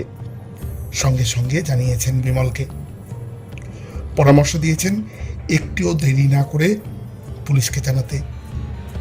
জানা মাত্রই বীজপুর থানার পুলিশ একরকম তুলেই নিয়ে গেছে দোকানদারকে। এই হলো গল্প। ঝটতি সেট এর সদস্যদের নিয়ে বসলেন পুলিশ সুপার। কিনারা সূত্রের আভাসে রাতারাতি যেন চাঙ্গা হয়ে গেছে টিম। অ্যাড্রিনালিনের বাড়তি ক্ষরণ ধরা পড়েছে সুমনজিৎ প্রবীরদের নড়াচড়ায়। যে সিমটা ভরা হয়েছে ফোনে, সেটার সাবস্ক্রাইবার ডিটেলস নেওয়া হলো দ্রুত। সিমটা বাদাম সিং বলে একজনের নামে, ঠিকানা উত্তরপ্রদেশের বাদাউন জেলা। এর বেশি নির্দিষ্ট তথ্য নেই সার্ভিস প্রোভাইডারের নথিতে। ফোনের অবস্থান বাদাউন জেলারই কাদেরচক ব্লকের ধানুপুরা গ্রামের কাছাকাছি ঘুরপাক খাচ্ছে। বেশ, এবার পরের ধাপ। সিমটা আজই চন্দনার ফোনে পড়েছে। নিজের মোবাইলে তো নিশ্চয়ই এই সিমই ব্যবহার করতে এতদিন। এই সিম নম্বরের কল ডিটেলস রেকর্ড করা যাক, তাহলে নিশ্চয়ই বেরিয়ে আসবে ভিন রাজ্যের সঙ্গী সাথীদের নাম। না, বেরোলো না ভিন রাজ্যের সম্ভাব্য দুষ্কৃতীদের নাম। কল রেকর্ডসের পুঙ্খানুপুঙ্খ বিশ্লেষণে বরং চিহ্নিত করা হলো এ রাজ্যেরই দুজনকে, যাদের সঙ্গে সম্প্রতি রোজই ঘন ঘন কথা বলেছে বাদাম সিং। একজনের নাম অনিন্দ ঘোষ, খর্দায় বাড়ি। দ্বিতীয় সুকান্ত রুই দাস, বাড়ি বর্ধমানের জামালপুর। সার্ভিস প্রোভাইডার সংস্থার থেকে জোগাড় করা হলো দুজনের সিম কার্ড সংক্রান্ত নথিপত্র। আরও সহজ করে বললে কাস্টমার অ্যাপ্লিকেশন ফর্ম বা ক্যাফ। দিনে অন্তত 7-8 বার করে খর্দা আর জামালপুরের এই দুজনের সঙ্গে কিসের এত কথা বাদাম সিংয়ের? সেই বাদাম সিংয়ের যার কাছে চন্দনার ফোনটা আছে। এবং সুতরাং ডাকাতি আর খুনের সঙ্গে যে প্রত্যক্ষ বা পরোক্ষভাবে জড়িত অনিন্দ সুকান্তই কি লোকাল কন্ট্রাক্ট, স্থানীয় গ্যাংয়ের সদস্য যারা যুক্ত ছিল ঘটনায়? সূর্য গোলদারের গ্যাং নয়। বাদাম সিং আদেও ঠিক নাম কিনা জানা নেই। এমনও হতে পারে অন্য নামে কেউ ওই সিম ব্যবহার করছে। সে যাই হোক, সিদ্ধান্ত হলো এই বাদাম সিংকে তো তুলতেই হবে। তবে মোটামুটি একই সময়ে এই অনিন্দ সুকান্তকেও আটক করতে হবে জেরার জন্য। গ্যাং 12-14 জনের, সূর্য গোলদার সহ 6 জন এই ঘটনায় জড়িত কিনা নিশ্চিত নয় এখনো। যদি ধরে নেওয়া যায় যে ওই 6 জন যুক্ত ছিল, তাহলেও বাকি থাকে আরও 6 থেকে 8 জন। সন্ধান পাওয়া যাচ্ছে 3 সম্ভাব্য সন্দেহভাজনের, বাদাম সিং, অনিন্দ ঘোষ আর সুকান্ত রুই দাস। এদের মোটামুটি একই সময় তুলতে হবে। আগে পরে হলে মুশকিল, খবর হয়ে যাবে। ফোনে রোজ অনেকবার কথা হয় 3 জনের মধ্যে। আরও একাধিকের হয়তো ফোন যোগাযোগ আছে এদের সঙ্গে, ফোনে না হলেও অন্যভাবে আছে। পুরো নেটওয়ার্কটা এখনো স্পষ্ট নয়। বাদাউন থেকে বাদাম সিং গ্রেপ্তার হয়েছে, এই খবর হয়তো দ্রুতই পৌঁছবে অনিন্দ সুকান্তর কাছে। সতর্ক হয়ে যাবে, গা ঢাকা দেবে। আবার উল্টোটাও সত্যি, অনিন্দরা এখানে আটক হলে খবর হয়তো সঙ্গে সঙ্গে পৌঁছে যাবে বাদাউনে, চম্পট দেবে বাদাম সিং। তাহলে করণীয়, অনিন্দ সুকান্তর ঘর বাড়ি চিহ্নিত করে রাখা হলো, চালু হলো নজরদারিও। ওদের তোলা হবে যখন তখন। আগে বাদাম সিংকে ধরতে হবে। সেটা তুলনায় ঢের বেশি কঠিন কাজ, যেটা সম্পন্ন হলে কাল বিলম্ব না করে অনিন্দ সুকান্তের বাড়িতে হানা দেওয়া হবে। সিদ্ধান্ত হলো একটা টিম রওনা দেবে বাদাউনে, প্রবীর থাকলেন নেতৃত্বে, সঙ্গে জেলার আরও জনাপাচেক অফিসার কনস্টেবল। সিআইডি সরকারিভাবে কেসের দায়িত্ব নেয়নি ঠিকই, কিন্তু সহায়ক শক্তি হিসেবে সক্রিয় ছিল শুরু থেকেই। প্রবীরের সঙ্গী হলেন সিআইডির কয়েকজন অভিজ্ঞ অফিসার। টিম রওনা হলো 19 এপ্রিল। তার আগে পুলিশ সুপার ফোনে আলোচনা করে নিলেন বাদাউনের এসপির সঙ্গে, যিনি স্পষ্ট জানালেন যে অঞ্চলে সংশ্লিষ্ট নম্বরের বর্তমান অবস্থান সেই ধানপুরা গ্রাম এবং তার আশেপাশের এলাকা অত্যন্ত বিপজ্জনক বলে পরিচিত, দাগি ক্রিমিনাল অধ্যুষিত। ওখানে রেইড করতে গেলে স্থানীয় পুলিশ ও রাজ্যের স্পেশাল টাস্ক ফোর্স এর সাহায্য নেয়। এই অভিযানেও ইউপি পুলিশের এসটিএফের প্রয়োজন পড়বে। প্রাথমিক হোমওয়ার্ক পুলিশ সেরেই রাখবে, আশ্বস্ত করলেন এসপি। হোমওয়ার্ক যে বাস্তবিকই অনেকটাই সেরে রেখেছে জেলা পুলিশ। বাদাউন পৌঁছে এসপির সঙ্গে দেখা করার সঙ্গে সঙ্গেই টের পেলেন প্রবীর। এসপি শুরুতেই বললেন, যাকে ধরতে এসেছেন তার নাম বাদাম সিং নয়, বাদাম সিং ও ডাকাত, দাগি আসামি, কিন্তু এখন জেলে আছে। ওর নাম ব্যবহার করে সিমটা নেওয়া হয়েছে। যে নিয়েছে তার নাম শিশুপাল, এরও ক্রিমিনাল রেকর্ড আছে। গ্রেপ্তারও হয়েছে আগে বেশ কয়েকবার ডাকাতির কেসেই। ছবিও আছে আমাদের রেকর্ডে। ধানপুরা গ্রামে বাড়ি, এখান থেকে 21 কিলোমিটার দূরে আমাদের জেলার বর্ডার। ওই গ্রামের পরেই অন্য জেলার এলাকা শুরু, Kashiramnagar. Trust me, Dhanpura is a notorious village. 100 police নিয়ে রেইড করলেও ওখান থেকে কাউকে ধরা একটু মুশকিলই। ছোট গ্রাম, 1000-2 লোক। পুলিশ হোক বা অন্য কেউ, বাইরের কেউ ঢুকলেই খবর হয়ে যায়। ওভাবে ধরা যাবে না শিশুপালকে। তাহলে এসপি আশ্বস্ত করলেন, গ্রামের বাইরে এলে ধরতে হবে, আগে বের করতে হবে গ্রাম থেকে। আমাদের এসটিএফ এর অফিসাররা লেগে আছেন। শিশুপালের সঙ্গে এক সময় খুচরো চুরি ছিনতাই করেছে, এমন সোর্স লাগানো হয়েছে। সেই সোর্সকে দিয়ে আজ রাতে গ্রামের বাইরে একটা মদের ঠেকে ডেকে পাঠানোর প্ল্যান আছে। সোর্সের সঙ্গে কথা হয়েছে শিশুপালের, পেয়ে যাবেন রাতের মধ্যেই, সব যদি ঠিকঠাক থাকে। সব ঠিকঠাকই থাকলো। ধানুপুরা থেকে 1-1.5 কিলোমিটার দূরে ভোজপুর নারায়ণপুর গ্রাম, সেখানে রাত 8টা নাগাদ সাইকেলে করে শিশুপালের আবির্ভাব ঘটল। সোর্সকে নিয়ে সন্ধে 6টা থেকেই ঘাঁটি গেড়ে বসেছিল বাদাউন জেলা পুলিশের টিম, এসটিএফ এর অফিসাররা এবং সদল বলে প্রবীর। শিশুপাল বধ সম্পন্ন হলো অনায়াসে। পকেট থেকে উদ্ধার হলো চন্দনা দেবীর মোবাইল। ধনদের আর জায়গা নেই কোনো। Sure shot detection. ঘটনার ঠিক 2 মাস পর এপ্রিলের 21-এ উচ্ছ্বসিত প্রবীর ফোন করলো পুলিশ সুপারকে, স্যার মিশন সাকসেসফুল। মিশন আসলে শুরু হয়েছিল সবে। শিশুপালকে পেলেই তো শুরু হলো না, প্ল্যান মাফিক রাতেই তুলতে হবে সম্ভাব্য 2 সাগরেদ অনিন্দ সুকান্তকে। ঠিক হলো, প্রথমে সুকান্তকে তোলা হবে জামালপুর থেকে অনিন্দর বাড়িতে, তারপর হানা দেওয়া হবে সুকান্তকে সঙ্গে নিয়েই। রাত 11:30টার মধ্যে সুমনজিতের নেতৃত্বে জামালপুর পৌঁছে গেল উত্তর 24 পরগনা জেলা পুলিশের টিম। সুমনজিতের সঙ্গী হলেন আইসি জগদ্দল, সুবীর চ্যাটার্জি সহ সিটের বাছাই করা কয়েকজন কর্মী অফিসার। সুকান্তকে পাওয়া গেল বাড়িতেই। বছর 30-এর যুবক, নেহাতি সাদামাটা চেহারা, মধ্যবিত্ত সংসার, মা বাবার একমাত্র ছেলে। ঘুমানোর তোড়জোড় করছিলেন। পুলিশের টিম দেখে ভীষণই ঘাবড়ে গেলেন। মা বাবা ঘুমিয়ে পড়েছিলেন। কথাবার্তার আওয়াজে ওদেরও ঘুম ভেঙে গেল এবং ঘরে পুলিশ দেখে দৃশ্যতই আতঙ্কিত হয়ে পড়লেন। সুমনজিৎ প্রথম প্রশ্নটাই করলেন, আপনার কটা মোবাইল? একটাই স্যার। মোবাইলটা কোথায়? শোয়ার ঘরে চার্জে বসানো ছিল ফোনটা। বিনা বাক্য ব্যয়ে সুকান্ত মোবাইল তুলে দিলেন সুমনজিতের হাতে। হ্যাঁ, নম্বরটা বলুন ফোনের। সুকান্ত বললেন নম্বর, যাতে কল দিয়ে সঙ্গে সঙ্গেই যাচাই করেও নেওয়া হলো ঠিক বলেছেন কিনা। কিন্তু এমনও তো হওয়ার কথা ছিল না। এই নম্বর তো মিলছে না সেই নম্বরের সঙ্গে, যেই নম্বরে দিনে অন্তত 8 বার করে কথা বলেছে শিশুপাল গত 1.5 মাস ধরে। না, মিলছে না তো। সুমনজিৎ ফের চেপে ধরেন সুকান্তকে। আর কটা ফোন আছে আপনার?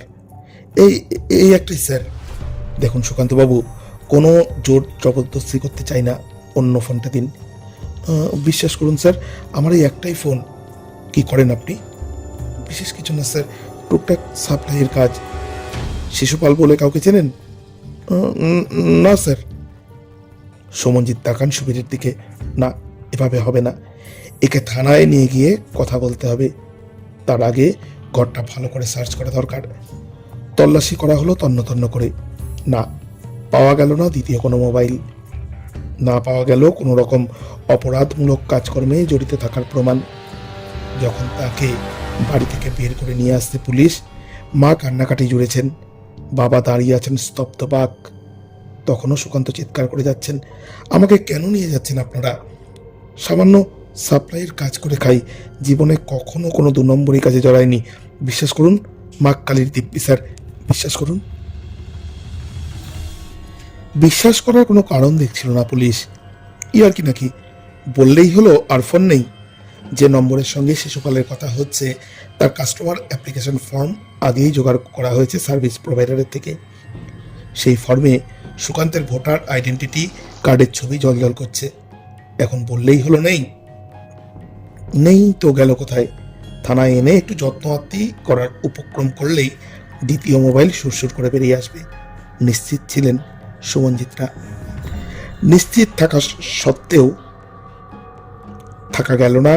জামালপুর থানায় সুকান্তকে নিয়ে এসে ঘণ্টাখানেক ধরে নানা কায়দায় জিজ্ঞাসাবাদের পর সুকান্ত অবিচল থাকলেন নিজের বয়ানে। আমাকে মেরে ফেললেও একই কথা বলবো স্যার, যে নম্বরের কথা আপনারা বলছেন ওই নম্বরের কোনো মোবাইল আমার নেই, আমার এই একটাই ফোন। সুমনজিৎ এবং টিমের অন্যদেরও খটকা লাগতে শুরু করলো এবার। প্রতিকূল পরিবেশে প্রবল পুলিশি চাপ সহ্য করে নিজের নির্দোষিতার ব্যাপারে এতটা আত্মবিশ্বাসী থাকাটা একজন অপরাধীর পক্ষে বেশ অস্বাভাবিকই। কোথাও গণ্ডগোল হয়ে যাচ্ছে বড়সড়। নতুন করে ফের ভাবা দরকার ঠান্ডা মাথায়। ভাবা হলো, সুকান্তের কাছে যে মোবাইলটা ছিল সেটার টাওয়ার লোকেশন দেখা হলো। ডাকাতির আগে বা পরে কাঁচরাপাড়ার ত্রিসীমানাতেও ছিল না, ফোনের অবস্থান ছিল জামালপুরেই। এবং সুকান্তের এই ফোনের থেকে শিশুপালের নম্বরে কোনো যোগাযোগ হয়নি কখনো। শুধু তাই নয়, সুকান্তের কাছে পাওয়া ফোনের থেকে কখনো কোনো যোগাযোগ হয়নি ওই সন্দেহজনক নম্বরেও, যে নম্বরে শিশুপাল নিয়মিত কথা বলেছে, যে নম্বরের ফোন সুকান্তর কাছে পাওয়া যাবে বলে নিশ্চিত ছিল পুলিশ। এসবের একটাই মানে দাঁড়ায়, সুকান্ত সম্ভবত মিথ্যে বলছেন না, সত্যি তার কোনো সম্পর্ক নেই এই ডাকাতির সঙ্গে। সুকান্ত যে ফোনটা পুলিশের হাতে তুলে দিয়েছিলেন তার ক্যাফ আনানো হলো পরদিন সকালে। এখানেও প্রত্যাশিতভাবেই সুকান্তের ছবি। ভুতুরে সিম কার্ডের ক্যাফ এ যে ছবি ছিল সুকান্তের, সেই একই ভোটার আইডি কার্ডের ছবি। দুটো সিম কার্ডে ক্যাপ পাশাপাশি রেখে দেখা হলো খুঁটিয়ে।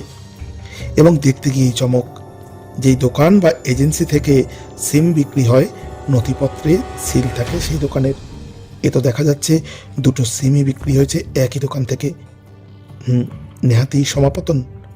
সুমনজিতের হঠাৎ মনে হলো, আচ্ছা, ওই অনিন্দের সঙ্গে যেই নম্বরে শিশুপাল কথা বলছিল বলে ধরে নেওয়া হয়েছিল তার ক্যাবটাও জোগাড় করা ছিল, ওটা দেখা যাক একবার। দেখা হলো, আরে এ কি, এই সিম কার্ডও বিক্রি হয়েছে ধনেখালির ওই এজেন্সি থেকেই। এটাও সমাপতন হতেই পারে না, ইম্পসিবল। দুটো সন্দেহজনক নম্বর, দুটো সন্দেহজনক সিম। যাদের নামে নথিভুক্ত তাদের একজন সুকান্ত, যিনি বলছেন তার কাছে এমন কোনো সিমই নেই। অন্যজন অনিন্দকে নিয়ে আসা হলো থানায়, এবং যেমনটা আঁচ করতে শুরু করেছিলেন অফিসাররা সেটাই ঘটল। অনিন্দ সেলস রিপ্রেজেন্টেটিভ কাজ করে। আকাশ থেকে পড়লেন সব শুনে। যে সিম বিক্রি হয়েছে তার ছবি এবং অন্যান্য নথিপত্রের ভিত্তিতে এমন সিম নেই তার কাছে। একটাই মোবাইল তারও। অনিন্দর কল ডিটেলস এবং টাওয়ার লোকেশন পরীক্ষা করে দূরতম আভাস ইঙ্গিত পাওয়া গেল না তার এই ডাকাতিতে জড়িত থাকার। মোদ্দা ব্যাপারটা কি দাঁড়ালো তাহলে? একই দোকান থেকে দুটো সিম কার্ড বিক্রি হয়েছে এমন দুজনের নথি ব্যবহার করে, যারা সেই সিম কিনে নিনি। নথি স্বাভাবিক নিয়মে দোকানের কাছেই ছিল, কারণ অনিন্দ সুকান্ত দুজনেই ওই দোকান থেকে সিম কিনেছিলেন, যেগুলো এখন নিজেরা ব্যবহার করেন। সাপ্লাইয়ের কাজে সুকান্তকে প্রায়ই ধনেখালি যেতে হয়, আর অনিন্দ শ্বশুরবাড়ি ধনেখালিতে। দুজনেই ঘটনাচক্রে সিম কিনেছিলেন ওই একই দোকান থেকে। দোকানের কোনো কর্মচারীর এই জাতীয় অসাবধানতা ভুল না, একবার নয় দুবার হয়েছে কখনো। এখন প্রশ্ন, কাদের কাছে বিক্রি হয়েছে ওই দুই সন্দেহজনক সিম? উত্তর যেখানে লুকিয়ে আছে, দুপুর গড়ানোর আগেই সেখানে রওনা দিল টিম। ধনেখালি ছোটখাটো এজেন্সি, ধনেখালি বাজারের কাছে। মালিকের নাম রাহুল, ওই বয়স 35-40-এর মধ্যে। সুমনজিৎ সরাসরি দুটো সন্দেহজনক সিম কার্ডের নথি সামনে রাখলেন রাহুলের। এগুলো আপনার দোকান থেকে বিক্রি হয়েছে, কিন্তু যাদের নথি ব্যবহার করে বিক্রি হয়েছে তাদের ফোনে এই সিম নেই, এটা কি করে হলো? রাহুলের চোখে মুখে বিস্ময়ের আঁকিবুকি। এমন তো হওয়ার কথা নয় স্যার। সে তো আমরাও জানি হওয়ার কথা নয়, সেই জন্যই তো জানতে চাইছি, সেই জন্যই তো আসা। বুঝলাম স্যার, কিন্তু আজ পর্যন্ত এমনটা হয়নি কখনো আমার দোকানে। আজ পর্যন্ত তো আজকেই শেষ রাহুল বাবু, কালকে কি হবে সে আর কে জানে বলুন। ঘটনাটা আপনার দোকান থেকেই ঘটেছে, জবাবটাও ন্যাচারালি আপনাকেই দিতে হবে। রাহুলকে সামান্য নার্ভাস দেখায় এবার। এভাবে বলছেন কেন স্যার? কত সিম বিক্রি হয় দোকান থেকে, কর্মচারীরা সবসময় ডকুমেন্ট চেক করে নেয়, হয়তো ভুল করে। সুমনজিৎ গলা চড়ান এবার। এভাবে বলবো না তো কিভাবে বলবো? বলছেন ভুল করে হয়তো হয়ে গেছে, মজা পেয়ে গেছেন। একাধিকবার যখন এমন গুরুতর ভুল হয়েছে, ধরে নিতে হবে সেটা ইচ্ছাকৃতই। রাহুলের ডিফেন্স এবার আরো নড়বড়ে দেখায়। বিশ্বাস করুন স্যার, থানায় তো আগে চলুন, বিশ্বাসের ফয়সালা না হয় ওখানেই হবে। ধনেখালি থানায় যখন রাহুলকে নিয়ে পৌঁছলো পুলিশ, বেলা গড়িয়ে গেছে অনেকটা। মাঝ বৈশাখের রোদ তার তেজ হারিয়েছে। বিকেল ক্রমে সন্ধ্যাকালীন। পুলিশের গাড়িতে ওঠার পর থেকেই ঘামছিলেন রাহুল। ধনেখালি থানার বড়বাবুর ঘরে ঢুকে যখন এক ঝাঁক পুলিশ অফিসারের মুখোমুখি বসানো হলো, সৌম্যজিৎ বুঝতে পারলেন দম ফুরিয়ে এসেছে রাহুলের। হাত কাঁপছে সামান্য, মুখ ফ্যাকাশে হয়ে এসেছে। পকেট থেকে রুমাল বের করে ঘাম মুছছেন ঘন ঘন। স্বীকারোক্তি এলো দ্রুতই। সিম কিনতে গেলে যে যে প্রামাণ্য নথি বা ডকুমেন্ট প্রয়োজন অনেকেরই থাকে না। যাদের ডকুমেন্টস নেই অথচ সিম চাই, তাদের ডাবল দামে সিম বেচত রাহুল। কিভাবে? সিম কিনতে গেলে কাস্টমার অ্যাপ্লিকেশন ফর্ম ভর্তি করতে হয় গ্রাহককে, নিজের পরিচয় সংক্রান্ত প্রামাণ্য তথ্য সমেত। কেউ পাসপোর্টের জেরক্স কপি দেয়, কেউ ভোটার আইডেন্টিটি কার্ড, কেউ বা অন্য কিছু। সিম বিক্রেতা দোকান বা এজেন্সিকে সেই ফর্ম পাঠাতে হয় সংশ্লিষ্ট মোবাইল পরিষেবা সরবরাহকারী সংস্থাকে। যে গ্রাহকেরা প্রয়োজনীয় নথিপত্র জমা দিয়ে সিম কিনতেন, তাদের নথির জেরক্স করে রাখতেন রাহুল। এবং যখন কেউ এসে বলতো সিম লাগবে কিন্তু ডকুমেন্টস নেই, তখন ওই গ্রাহকদের জেরক্স করা নথি ব্যবহার করতেন। ডকুমেন্টহীন ক্রেতাকে আশ্বস্ত করতেন পেপারস জোগাড় হয়ে যাবে, তবে টাকাটা ডাবল লাগবে। রাহুল জেরায় খোলাখুলি আরও বললেন, এমনটা শুধু আমি নয়, অনেক এজেন্সি করছে স্যার, দেখুন একটু খোঁজ নিয়ে। অন্যরা কে কি করছে সে ব্যাপারে খোঁজ নেওয়ার সময় পড়ে আছে অনেক। বোঝাই যাচ্ছে একটা চক্র তৈরি হয়েছে উদর নথিপত্র নিয়ে বুধোকে সিম দেওয়ার। সুমনজিৎ ভাবছিলেন সমস্ত মোবাইল পরিষেবা সংস্থার সঙ্গে একটা মিটিং করার দরকার শীঘ্রই। সার্ভিস প্রোভাইডাররা হয়তো জানেই না এই নয়া জালিয়াতির ব্যাপারে। সেভাবে হয়তো এখনো কোনো সিস্টেমই তৈরি হয়নি এটা প্রতিহত করার। কিন্তু এসব তো পরে, আপাতত যেটা জানা দরকার, অনিন্দ সুকান্তের নথি ব্যবহার করে ওই দুটো সিম রাহুল বেচেছিল কাদের বেচেছিলেন দিব্যি মনে আছে রাহুলের। দুজন হিন্দিভাষী লোক। রাহুল মুখ চিনতেন। ধনেখালির 10 ঘরায় রাহুলের বাড়ি। বাড়ির কাছেই 7-8 জন লোক 3-4 মাস হলো একটা বাড়ি ভাড়া নিয়েছে। বাড়িটা স্থানীয় একটা প্রাইমারি স্কুলের মাস্টারমশাইয়ের, যার পাশাপাশি দুটো বাড়ি। একটা দোতলা যেটায় থাকতেন সপরিবারে, আর একটা একতলা যেটা ভাড়া দিয়ে আসতেন বহুদিন ধরেই। পাড়ার লোক জানত ওই 7-8 জন হিন্দিভাষী ভাড়াটে উত্তর ভারতের লোক। এ রাজ্যে ব্যবসার কাজে এসেছে, নিয়মিত কলকাতায় যাতায়াত করতে হয়। ঠিক কিসের ব্যবসা স্থানীয় মানুষ জানত না, জানার আগ্রহও বিশেষ ছিল না। ওই 7-8 জনের মধ্যেই 2 জন মাস দিনেক আগে রাহুলের দোকানে এসেছিল। বলেছিল লোকাল সিম দরকার, কিন্তু ডকুমেন্ট নেই। এমন খদ্দেরেরই অপেক্ষায় থাকতেন রাহুল। অনিন্দ সুকান্তের নথির জেরক্স কপি ব্যবহার করে ডবল দামে বেচে দেন সিম। ওদের নামেই রেজিস্টার্ড হয়ে যায় সিম নম্বর। নাম জানেন ওই দুজনের? না স্যার, তা কি করে জানবো? ওই একবারই দুজনের সঙ্গে কথা হয়েছিল যেদিন দোকানে এসেছিল। তারপর 1-2বার বাজারে দেখেছি, কথা হয়নি। তা বাড়িটা তো চেনেন? হ্যাঁ স্যার, চিনি না আবার একদম চিনি। এখন তো সন্দেহ হয়ে গেছে, এখন গেলে পাওয়া যেতে পারে ওদের? প্রাথমিক ভয় আর জড়তা কেটে গিয়ে রাহুল তখন প্রায় সোর্সের ভূমিকায়। আমাকে 2টো ফোন করতে দিন স্যার, আমি জেনে নিচ্ছি এখন ওরা আছে কিনা। ফোন করতে দেওয়া হলো রাহুলকে। পাল্টা ফোন এলো মিনিট 15-র মধ্যে। হ্যাঁ, এখন ওই বাড়িতেই আছে ওরা। ফোনে এসপিকে পুরোটা জানালেন সুমনজিৎ। সবুজ সংকেত এলো রেইডের। রাহুলের সঙ্গে গিয়ে বাড়িটা রেকি করে আসা হলো। পরিকল্পনা ছকে ফেলা হলো। জনবহুল মহল্লার মধ্যেই বাড়ি, ঢোকা বেরোনোর একটাই রাস্তা। ধনেখালি থানায় একটা সশস্ত্র বাহিনী তৈরি রইল, যারা ফোনে বা ওয়্যারলেসে বার্তা পেলেই ছুটবে ওই বাড়িতে। মূল রেডে থাকবে সুমনজিতের নেতৃত্বে সাদা পোশাকের টিম, সঙ্গে ধনেখালি থানার ওসি এবং তার টিমের 6 জন। সবাই প্লেন ড্রেসে, প্রত্যেকের কোমরে গোঁজা 9mm পিস্তল লোডেড। যাদের খোঁজে যাওয়া তারা বেপরোয়া প্রকৃতির ডাকাত। সামান্যতম বিপদের আঁচ পেলে যে কোনো মুহূর্তে গুলি চালাতেই পারে। বারবার ব্রিফ করে দেওয়া হলো সবাইকে, চূড়ান্ত সতর্কতা প্রয়োজন। সতর্কতার তেমন প্রয়োজনই হলো না অবশ্য। ধনেখালির ওসি কড়া নাড়লেন দরজায়। খুলল এক মাঝবয়সী, খোঁচা খোঁচা দাড়ি, ঘুম চোখ, এবং দরজাটা খোলার সঙ্গে সঙ্গেই নাকে যে তীব্র গন্ধটা ছিটকে এলো, তাতেই সুমনজিৎ বুঝলেন ঠিক জায়গায় এসে পড়েছেন। এ গন্ধ ভোলার নয়, এ সেই হিমতাজ তেলের বিকট গন্ধ, যে তেলের শিশি বিমলের বাড়ির ফ্রিজের উপর ফেলে গিয়েছিল ডাকাতরা। ওই টেনশনের মধ্যেও ক্ষণিকের জন্য ছোটবেলায় পড়া ওই গল্পটা মনে পড়ে গিয়েছিল সুমনজিতের। শীর্ষেন্দু মুখোপাধ্যায়ের জাদুকরি কলমে লেখা। গন্ধটা খুব সন্দেহজনক। দুধদার ঢুকে পড়েছে পুলিশের টিম। যে দরজা খুলেছিল তার বুকে 2 জন অফিসার ঠেকিয়ে দিয়েছেন পিস্তল। সাকুল্যে 2টো ঘর, অগোছালো নোংরা। একটা ঘরে চাটাই পাতা, তাতে 2 জন ঘুমোচ্ছিল। উঠে বসেছে ধর্মরিয়ে। পাশের ঘরটা তুলনায় বড়, কিন্তু একই রকম অপরিচ্ছন্ন। সেখানে একটা তক্তাপোষ, যাতে শুয়েছিল 4 জন।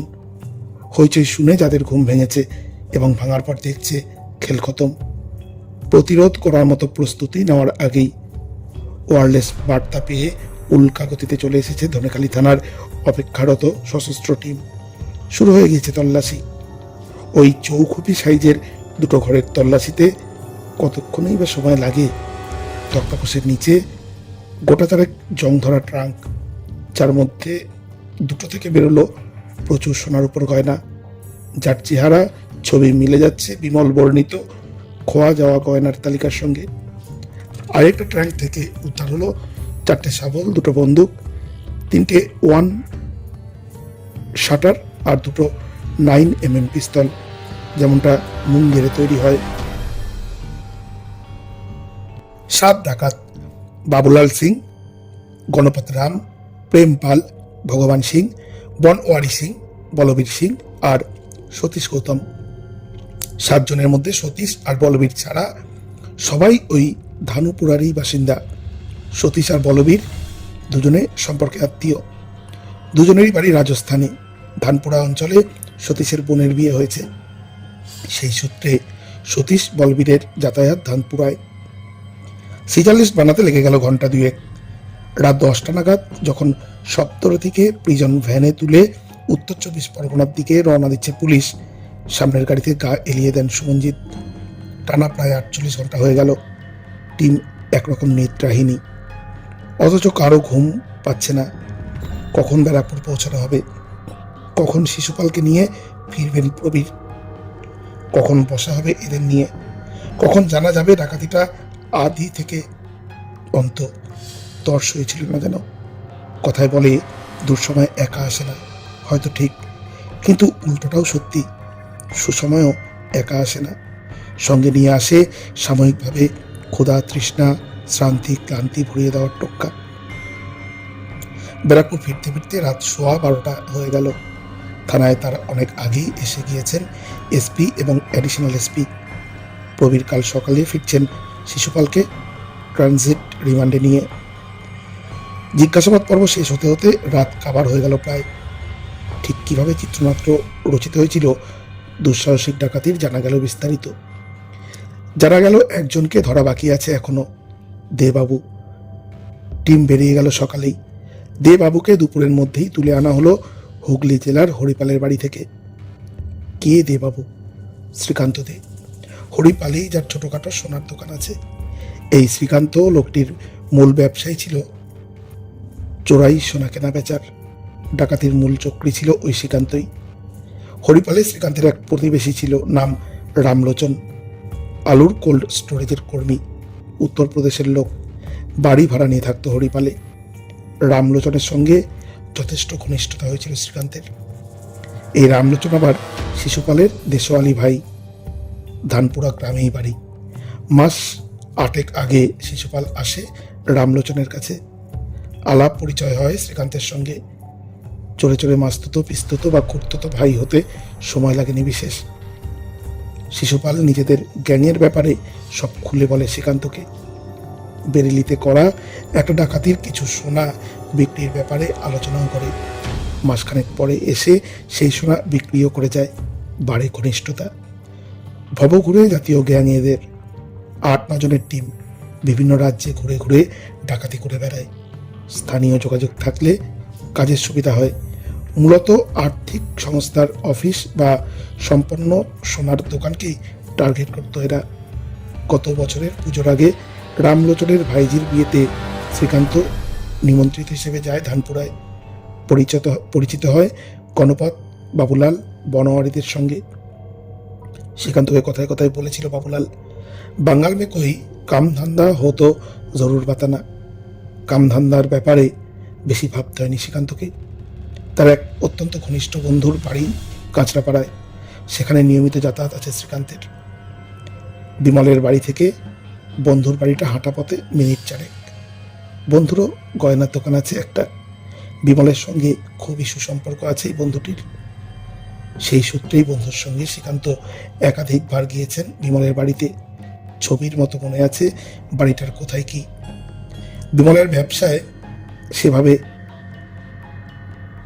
যেভাবে লাফিয়ে লাফিয়ে শ্রীবৃদ্ধি হয়েছে তাতে তীব্র হিংসে হতো শ্রীকান্তের। বছর 2 আগেও যার কিনা ছোট্ট একরত্তি দোকান ছিল, তার এত বড় শোরুম, ওয়ার্কশপ, 4 তলা বাড়ি হয় কোন ভোজবাজিতে? শুধু পরিশ্রম নাকি অন্য গল্প আছে? হয়তো এ ব্যাটাও চোরাই সোনা কেনে। তার নিজের মতো অল্প টুকটাক নয়, কোনো স্টেডি সাপ্লাই আছে চোরাই মালের। এই বলবন্ত, গণপত, শিশুপালের এই দুর্ধর্ষ গ্যাংটা কাজে লাগবে। এদেরকে দিয়ে বিমলের বাড়িতে ডাকাতি করিয়ে দিলে কিছু না কিছু 20-25 লাখের মাল তো পাওয়া যাবেই। তারপর অল্প দামে কিনে নিয়ে ঘষা মাজা করে ফের বেচে দেওয়া। লালে লাল হয়ে যাওয়া আটকাতে পারবে না কেউ। হরিপালের দোকানটাকে বড় করার ইচ্ছে বহুদিনের, পুঁজিতে কুলেচ্ছে না। বলবীররা যদি কাজটা করতে পারে তাহলে আর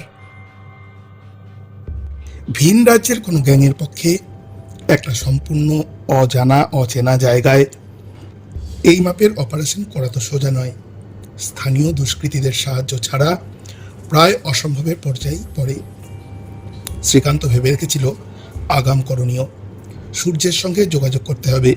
সূর্য গোলদার, চাকদায় বাড়ি। কল্যাণী আর হরিণঘাটায় 2 ডাকাতির মাল বেচেছিল শ্রীকান্তের কাছে বছরখানেক আগেই। শিশুপালের সঙ্গে ফোনে যোগাযোগ করেছিল শ্রীকান্ত। জানুয়ারির মাঝামাঝি। বড়া কাম হ্যায়, টিম লেকে আ যাও তুরন্ত। চলে এসেছিল 8 জনের গ্যাং। ধনেখালিতে ভাড়া বাড়ির ব্যবস্থাও করে দিয়েছিল শ্রীকান্তই। সূর্যের গ্যাংয়ের সঙ্গে পরিচয় করিয়ে দিয়েছিল বাবুলালদের। নিজে এঁকে দিয়েছিল বিমলের বাড়ির ঘরগুলোর ছবি। গভীর রাতে সবাই মিলে গিয়ে জরিপ করেও এসেছিল বাড়িটা। কিন্তু কিভাবে ওপরে ওঠা হবে বাঁশের ভাড়া দিয়ে, অপারেশনের সময় কে কোথায় থাকবে, ছকের খুঁটিনাটি ঠিক হয়েছিল শ্রীকান্তের হরিপালের বাড়িতে। এরপর 21 ফেব্রুয়ারি, নৃশংসতার ভোর। আগের রাতে 2:30 নাগাদ সবাই জড়ো হওয়া কাঁচরাপাড়া স্টেশনে। 2.5-3 ঘন্টার ডাকাতি। চন্দনা দেবীকে ছুঁড়ে ফেলে দেওয়া 4 তলা থেকে। শ্রীকান্ত নিজে উপরে ওঠেনি। 1 তলার ওয়ার্কশপের কাছে দাঁড়িয়ে ওপর নিচের অপারেশনের সমন্বয় করছিল। মুখে কাপড় বাঁধা ছিল, না হলে বিমল চিনে ফেলতেন অবধারিত। বাবুলালরা বুদ্ধি দিয়েছিল সূর্যদের কাজের সময় সঙ্গে ফোন না রাখতে। যদি কোনোভাবে তারা হুড়োয় পড়ে টরে যায়, পুলিশ খুঁজে পেয়ে যায়, ধরা পড়ে যাওয়ার সম্ভাবনা আছে। সূর্যের টিম ফোন রেখে এসেছিল তাল বারান্দার ডেরায়। কিন্তু উদ্দেশ্য তো ছিল ডাকাতি। খুন করতে হলো কেন? ভয় দেখিয়ে চুপ করিয়ে দেওয়া যেত না? 4 তলা থেকে ছুঁড়ে ফেলে দিতে হলো এক নির্দোষ মহিলাকে, যিনি ডাকাতদের অকস্মাৎ হানায় আতঙ্কিত হয়ে চেঁচিয়েছিলেন শুধু। ধাক্কাটা কে দিয়েছিল? পাতলা চুল আর ভারী চেহারার বাবুলাল নির্বিকারভাবে বলেছিল, হামনে ফেঁকা। साली बहुत चिल्ला रही थी इसलिए फेंक दिया। চিৎকার করছিলেন বলে ফেক দিয়া বলছে এমন ভাবে যেন একটা দেশলাই বাক্স বা জলের বোতল ছুঁড়ে ফেলার কথা হচ্ছে। শুনে প্রবীরের মনে পড়ছিল বাদাউনের সেই ডিএসপির কথা, ধানপুরার রেডের আগে, যিনি বলেছিলেন এক্সট্রিমলি ফেরোসাস এরা, সামান্যতম রেজিস্ট্যান্সেও এরা গুলি চালিয়ে দেয়। Born criminals and very desperate all of them. চন্দনার মৃত্যুটা অবশ্য একেবারেই শ্রীকান্তদের হিসেবের মধ্যে ছিল না। উদ্দেশ্য ছিল ডাকাতি। মৃত্যুটা ঘটে যায় স্রেফ বাবুলালদের গ্যাংয়ের বেপরোয়া স্বভাবের জন্য। শুধু ডাকাতি হলে যা হইচই হতো, চন্দনার মৃত্যুতে তার 100 গুণ বেশি গুরুত্ব পেয়ে যায় ঘটনাটা। আর এখানেই ডাকাতি পরবর্তী ভাগ বাটোয়ারার ছকটা ওলটপালট হয়ে যায় শ্রীকান্তদের। কথা ছিল ডাকাতির পরের দিন শ্রীকান্তের বাড়িতে লুটের মাল নিয়ে বসা হবে, তারপর কেনাবেচার হিসেব নিকেশ। কিন্তু পরের দিনই এমন তোলপাড় শুরু হয় রাজ্য জুড়ে, এমন রেইড শুরু করে পুলিশ, শ্রীকান্তই পরামর্শ দেয় এখন কিছুদিন ঘাপটি মেরে থাকাই ভালো, হাওয়া ঠান্ডা হোক একটু, তারপর দেখা যাবে। সেই মতো ধনেখালিতে বাবুলাল বনোয়ারিদের ভাড়া বাড়িতে লুটের মালপত্রের সিংহভাগ রাখা হয়েছিল।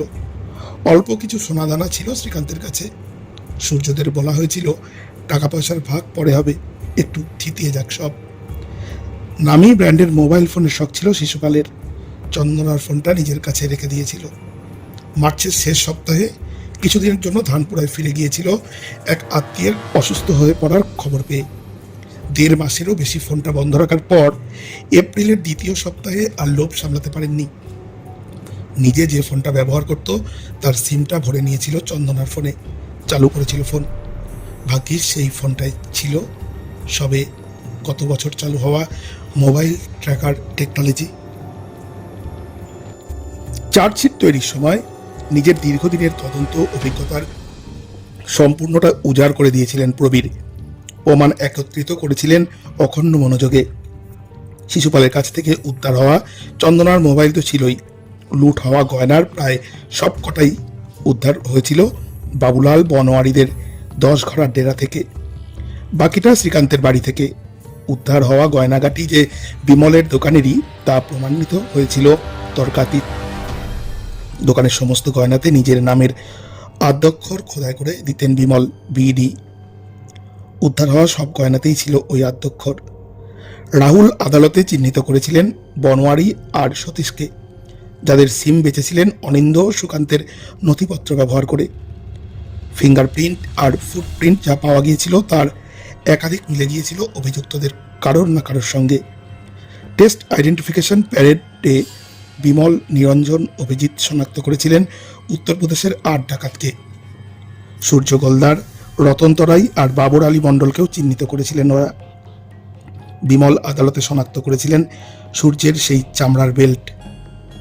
সূর্যদের এবং বাবুলালদের ডেরা থেকে বাজেয়াপ্ত হওয়া শাবলে যা টুল মার্কস ছিল তার ফরেন্সিক পরীক্ষায় প্রমাণিত হয়েছিল বাড়ির 4 তলার কোলাপসিবল গেট আর ওয়ার্কশপের শাটার ভাঙতেই ওই শাবলগুলো ব্যবহৃত হয়েছিল। সুরজিৎ, বিশ্বজিৎ, তাপসকে চিহ্নিত করা যায়নি শনাক্তকরণ প্যারেডে। মামলার কিরানা হওয়ার পর বিশেষ ট্রায়াল মনিটরিং টিম গঠন করেছিলেন পুলিশ সুপার, যে টিমের নেতৃত্বে ছিলেন সুমনজিৎ এবং প্রবীর। সঙ্গে ছিলেন বিচার প্রক্রিয়ার সম্পর্কে দীর্ঘদিনের অভিজ্ঞতা আছে জেলার এমন কিছু অফিসার। টিমের কাজ ছিল চার্জশিট পেশের পর বিচারের প্রতিটি পর্যায়ে প্রতিটি ছোটোখাটো বিষয়ে দৈনন্দিন নজর রাখা। উদ্দেশ্য একটাই, পদ্ধতিগত নানা বিলম্বে যেভাবে বছরের পর বছর গড়িয়ে যায় বহু মামলা, এক্ষেত্রে যেন কোনোভাবেই না হয়। সাপ্তাহিক বিচার বিভাগীয় পর্যালোচনা হতো বিচার চলাকালীন। প্রতি 15 দিন অন্তর স্ট্যাটাস রিপোর্ট জমা পড়তো অ্যাডিশনাল এসপি আর এসপির কাছে।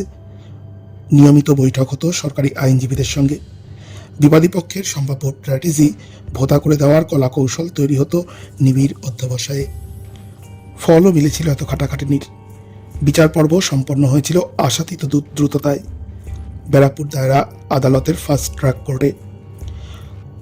2010 এর 8 ফেব্রুয়ারি রায়দানের দিন ধার্য হয়েছিল। কিছুটা বিপত্তি অবশ্য ঘটে গিয়েছিল রায়দানের সপ্তাহ 2 আগে। আসামিদের হাজিরা দিন ছিল ব্যারাকপুর কোর্টে। জেল থেকে আদালতে যাওয়ার পথে দুর্ঘটনায় পড়ে ব্যারাকপুর পুলিশের প্রিজন ভ্যান। জোর ধাক্কা লাগে একটা টেম্পোর সঙ্গে। ভ্যানের পেছনের দরজাটা ভেঙে যায়। ডামাডোলের মধ্যে লাফ দিয়ে পালালো গণপথ, সতীশ আর বনোয়ারি। চিরুনি তল্লাশি শুরু হয়েছিল অবিলম্বে। পালাতে হলে রেলপথেই পালাবে, এই আন্দাজে হাওড়া আর শিয়ালদা জিআরপিকে সতর্ক করে দেওয়া হয়েছিল। মেল করে দেওয়া হয়েছিল পলাতকদের ছবি। 2 স্টেশনে পৌঁছে গিয়েছিল জেলা পুলিশের টিমও। আন্দাজটা মিলে গিয়েছিল সতীশের ক্ষেত্রে, যে ওই রাতেই হাওড়া স্টেশন থেকে দূরপাল্লায় ট্রেনে ওঠার আগে প্ল্যাটফর্ম থেকেই ফের গ্রেপ্তার হয়েছিল। গণপথ আর বনোয়ারিকে ধরা যায়নি, অনেক চেষ্টা হয়েছিল ধরার। ফের টিম পাঠানো হয়েছিল ধানুপুরায়, পাওয়া যায়নি। ফেরারি থেকে গিয়েছিল 2 জন।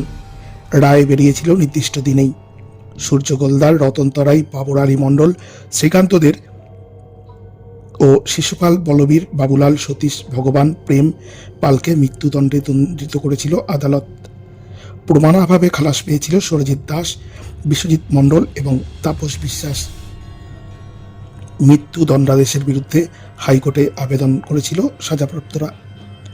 উচ্চ আদালতে শাস্তির মাত্রা কমিয়ে দাঁড়িয়েছিল যাবজ্জীবন কারাবাসে। ধরা পড়ার পর পুরো গ্যাংটা যখন ছিল 14 দিনের পুলিশি হেফাজতে, এক সন্ধে ডিআইজি প্রেসিডেন্সি রেঞ্জ এসেছিলেন বীজপুর থানায়, সঙ্গে পুলিশ সুপার সহ অন্য পদস্থ আধিকারিকেরা। আলোচনা চলছিল কেসটা নিয়ে। একসময় প্রবীর একটু ইতস্তত করেই বললেন এসপিকে, স্যার, বিদ্যুৎকে মানে বিমল বাবুর ছেলেকে একবার থানায় আনা যায়? এসপির জিজ্ঞাসু দৃষ্টির উত্তরে প্রবীর বললেন, আসলে হয়েছে কি স্যার, ডাকাতটা ধরা পড়েছে, এটা তো বিদ্যুৎ শুনেছে সবার মুখে। বিমলবাবু সকাল থেকে 3 বার ফোন করেছেন, বলছেন ছেলে বায়না ধরেছে, মাকে যে লোকটা ধাক্কা দিয়েছিল আমি দেখেছিলাম, আমাকে দেখাতে নিয়ে চলো। একটু থেমে প্রবীর যোগ করলেন, আসলে ছেলেটা এখনো ট্রমার মধ্যে আছে, তো স্কুল যাচ্ছে না, চুপচাপ হয়ে গেছে ঘটনার পর থেকে। লোকটাকে দেখলে যদি মনটা একটু। এসপি 1 মিনিট ভাবলেন, তারপর বললেন, নিয়ে এসো। প্রবীর নিজে গাড়ি নিয়ে এলেন 8 বছরের বিদ্যুৎকে, সঙ্গে এলেন বিমলও। থানারই একটা ঘরে শনাক্তকরণ প্রক্রিয়ার চটজলদি ব্যবস্থা করা হলো। বাবুলালকে দাঁড় করানো হলো ঘরটায়। ওই ঘরেরই বাইরে একটা জানালা একটু ফাঁক করে বিদ্যুৎকে দেখানো হলো ভিতরে দাঁড়িয়ে থাকা বাবুলালকে। প্রায় 1 মিনিট এক দৃষ্টে তাকিয়ে রইল বিদ্যুৎ। তারপরেই মুখ ফিরিয়ে নিয়ে পাশে দাঁড়িয়ে থাকা বিমলকে জড়িয়ে ধরে কেঁদে ফেলল। ও মাকে মারলো কেন বাবা? প্রবীর ওদের 2 জনকে নিয়ে এলেন ওসির চেম্বারে। কান্না থামার পর বিদ্যুৎ একটু শান্ত হয়েছে যখন, এসপি বললেন প্রবীরকে, বাবুলালকে নিয়ে আসুন এখানে, আর লাঠি আনুন তো একটা। বাবুলাল আসার পর এসপি উঠে গিয়ে বিদ্যুতের কাঁধে হাত রেখেছিলেন, বলেছিলেন, তুমি এই লোকটাকে চাইলে শাস্তি দিতে পারো, এই নাও লাঠি। বিদ্যুৎ তাকিয়েছিল এসপির মুখের দিকে, লাঠিটা হাতেও নিয়েছিল। 30 সেকেন্ড পর রেখে দিয়েছিল টেবিলে। পুলিশ সুপারের হাত চেপে ধরে বলেছিল, তোমরা ওকে জিজ্ঞেস করো, মাকে ও কেন নিচে ফেলে দিল? মা তো কিছু করেনি, কেন মেরে ফেললো? বলে ফের কেঁদে ফেলেছিল অঝরে। কি উত্তর দিতেন পুলিশ সুপার? কি বলতেন ডিআইজি? কি বা বলার ছিল উপস্থিত অফিসার কর্মীদের? কিছু দৃশ্য থাকে, ভিতরটা একেবারে দুমড়ে মুচড়ে চৌচির করে দেয়। গলার কাছে দলা পাকিয়ে আসে আচমকা। কিছু মুহূর্ত আসে যখন আবেগ অবাধ্যতা করে। এ ছিল তেমন দৃশ্য, তেমনই মুহূর্ত। ডিআইজি, এসপি থেকে শুরু করে থানার সেন্ট্রি কনস্টেবল চোখের জল আটকাতে পারেননি কেউই, চেষ্টাও করেননি। পুলিশ তো পরে, উর্দি তো পরে, পেশাদার তো পরে, আগে তো মানুষ। একটু নাটকীয় শোনাবো হয়তো শেষ 2-3টে বাক্য শোনাক। বন্ধুরা, শুনছিলেন রেডিও জংশন নিবেদিত রহস্য ও রোমাঞ্চের রুদ্ধশ্বাস নেপথ্য কথা। এই সত্য ঘটনাগুলো আপনাদের জানানো হচ্ছে আরও সতর্ক থাকার জন্য। এই সত্য ঘটনার আপনারা শুনে সমাজের পরিস্থিতি সহজেই বুঝতে পারবেন।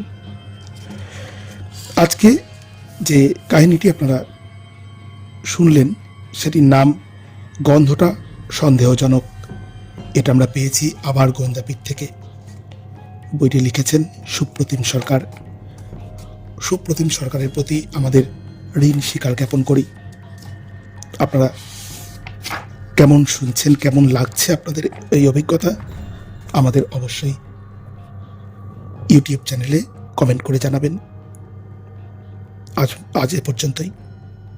আবার আগামী পর্বে আসছি নতুন সত্য কাহিনী নিয়ে।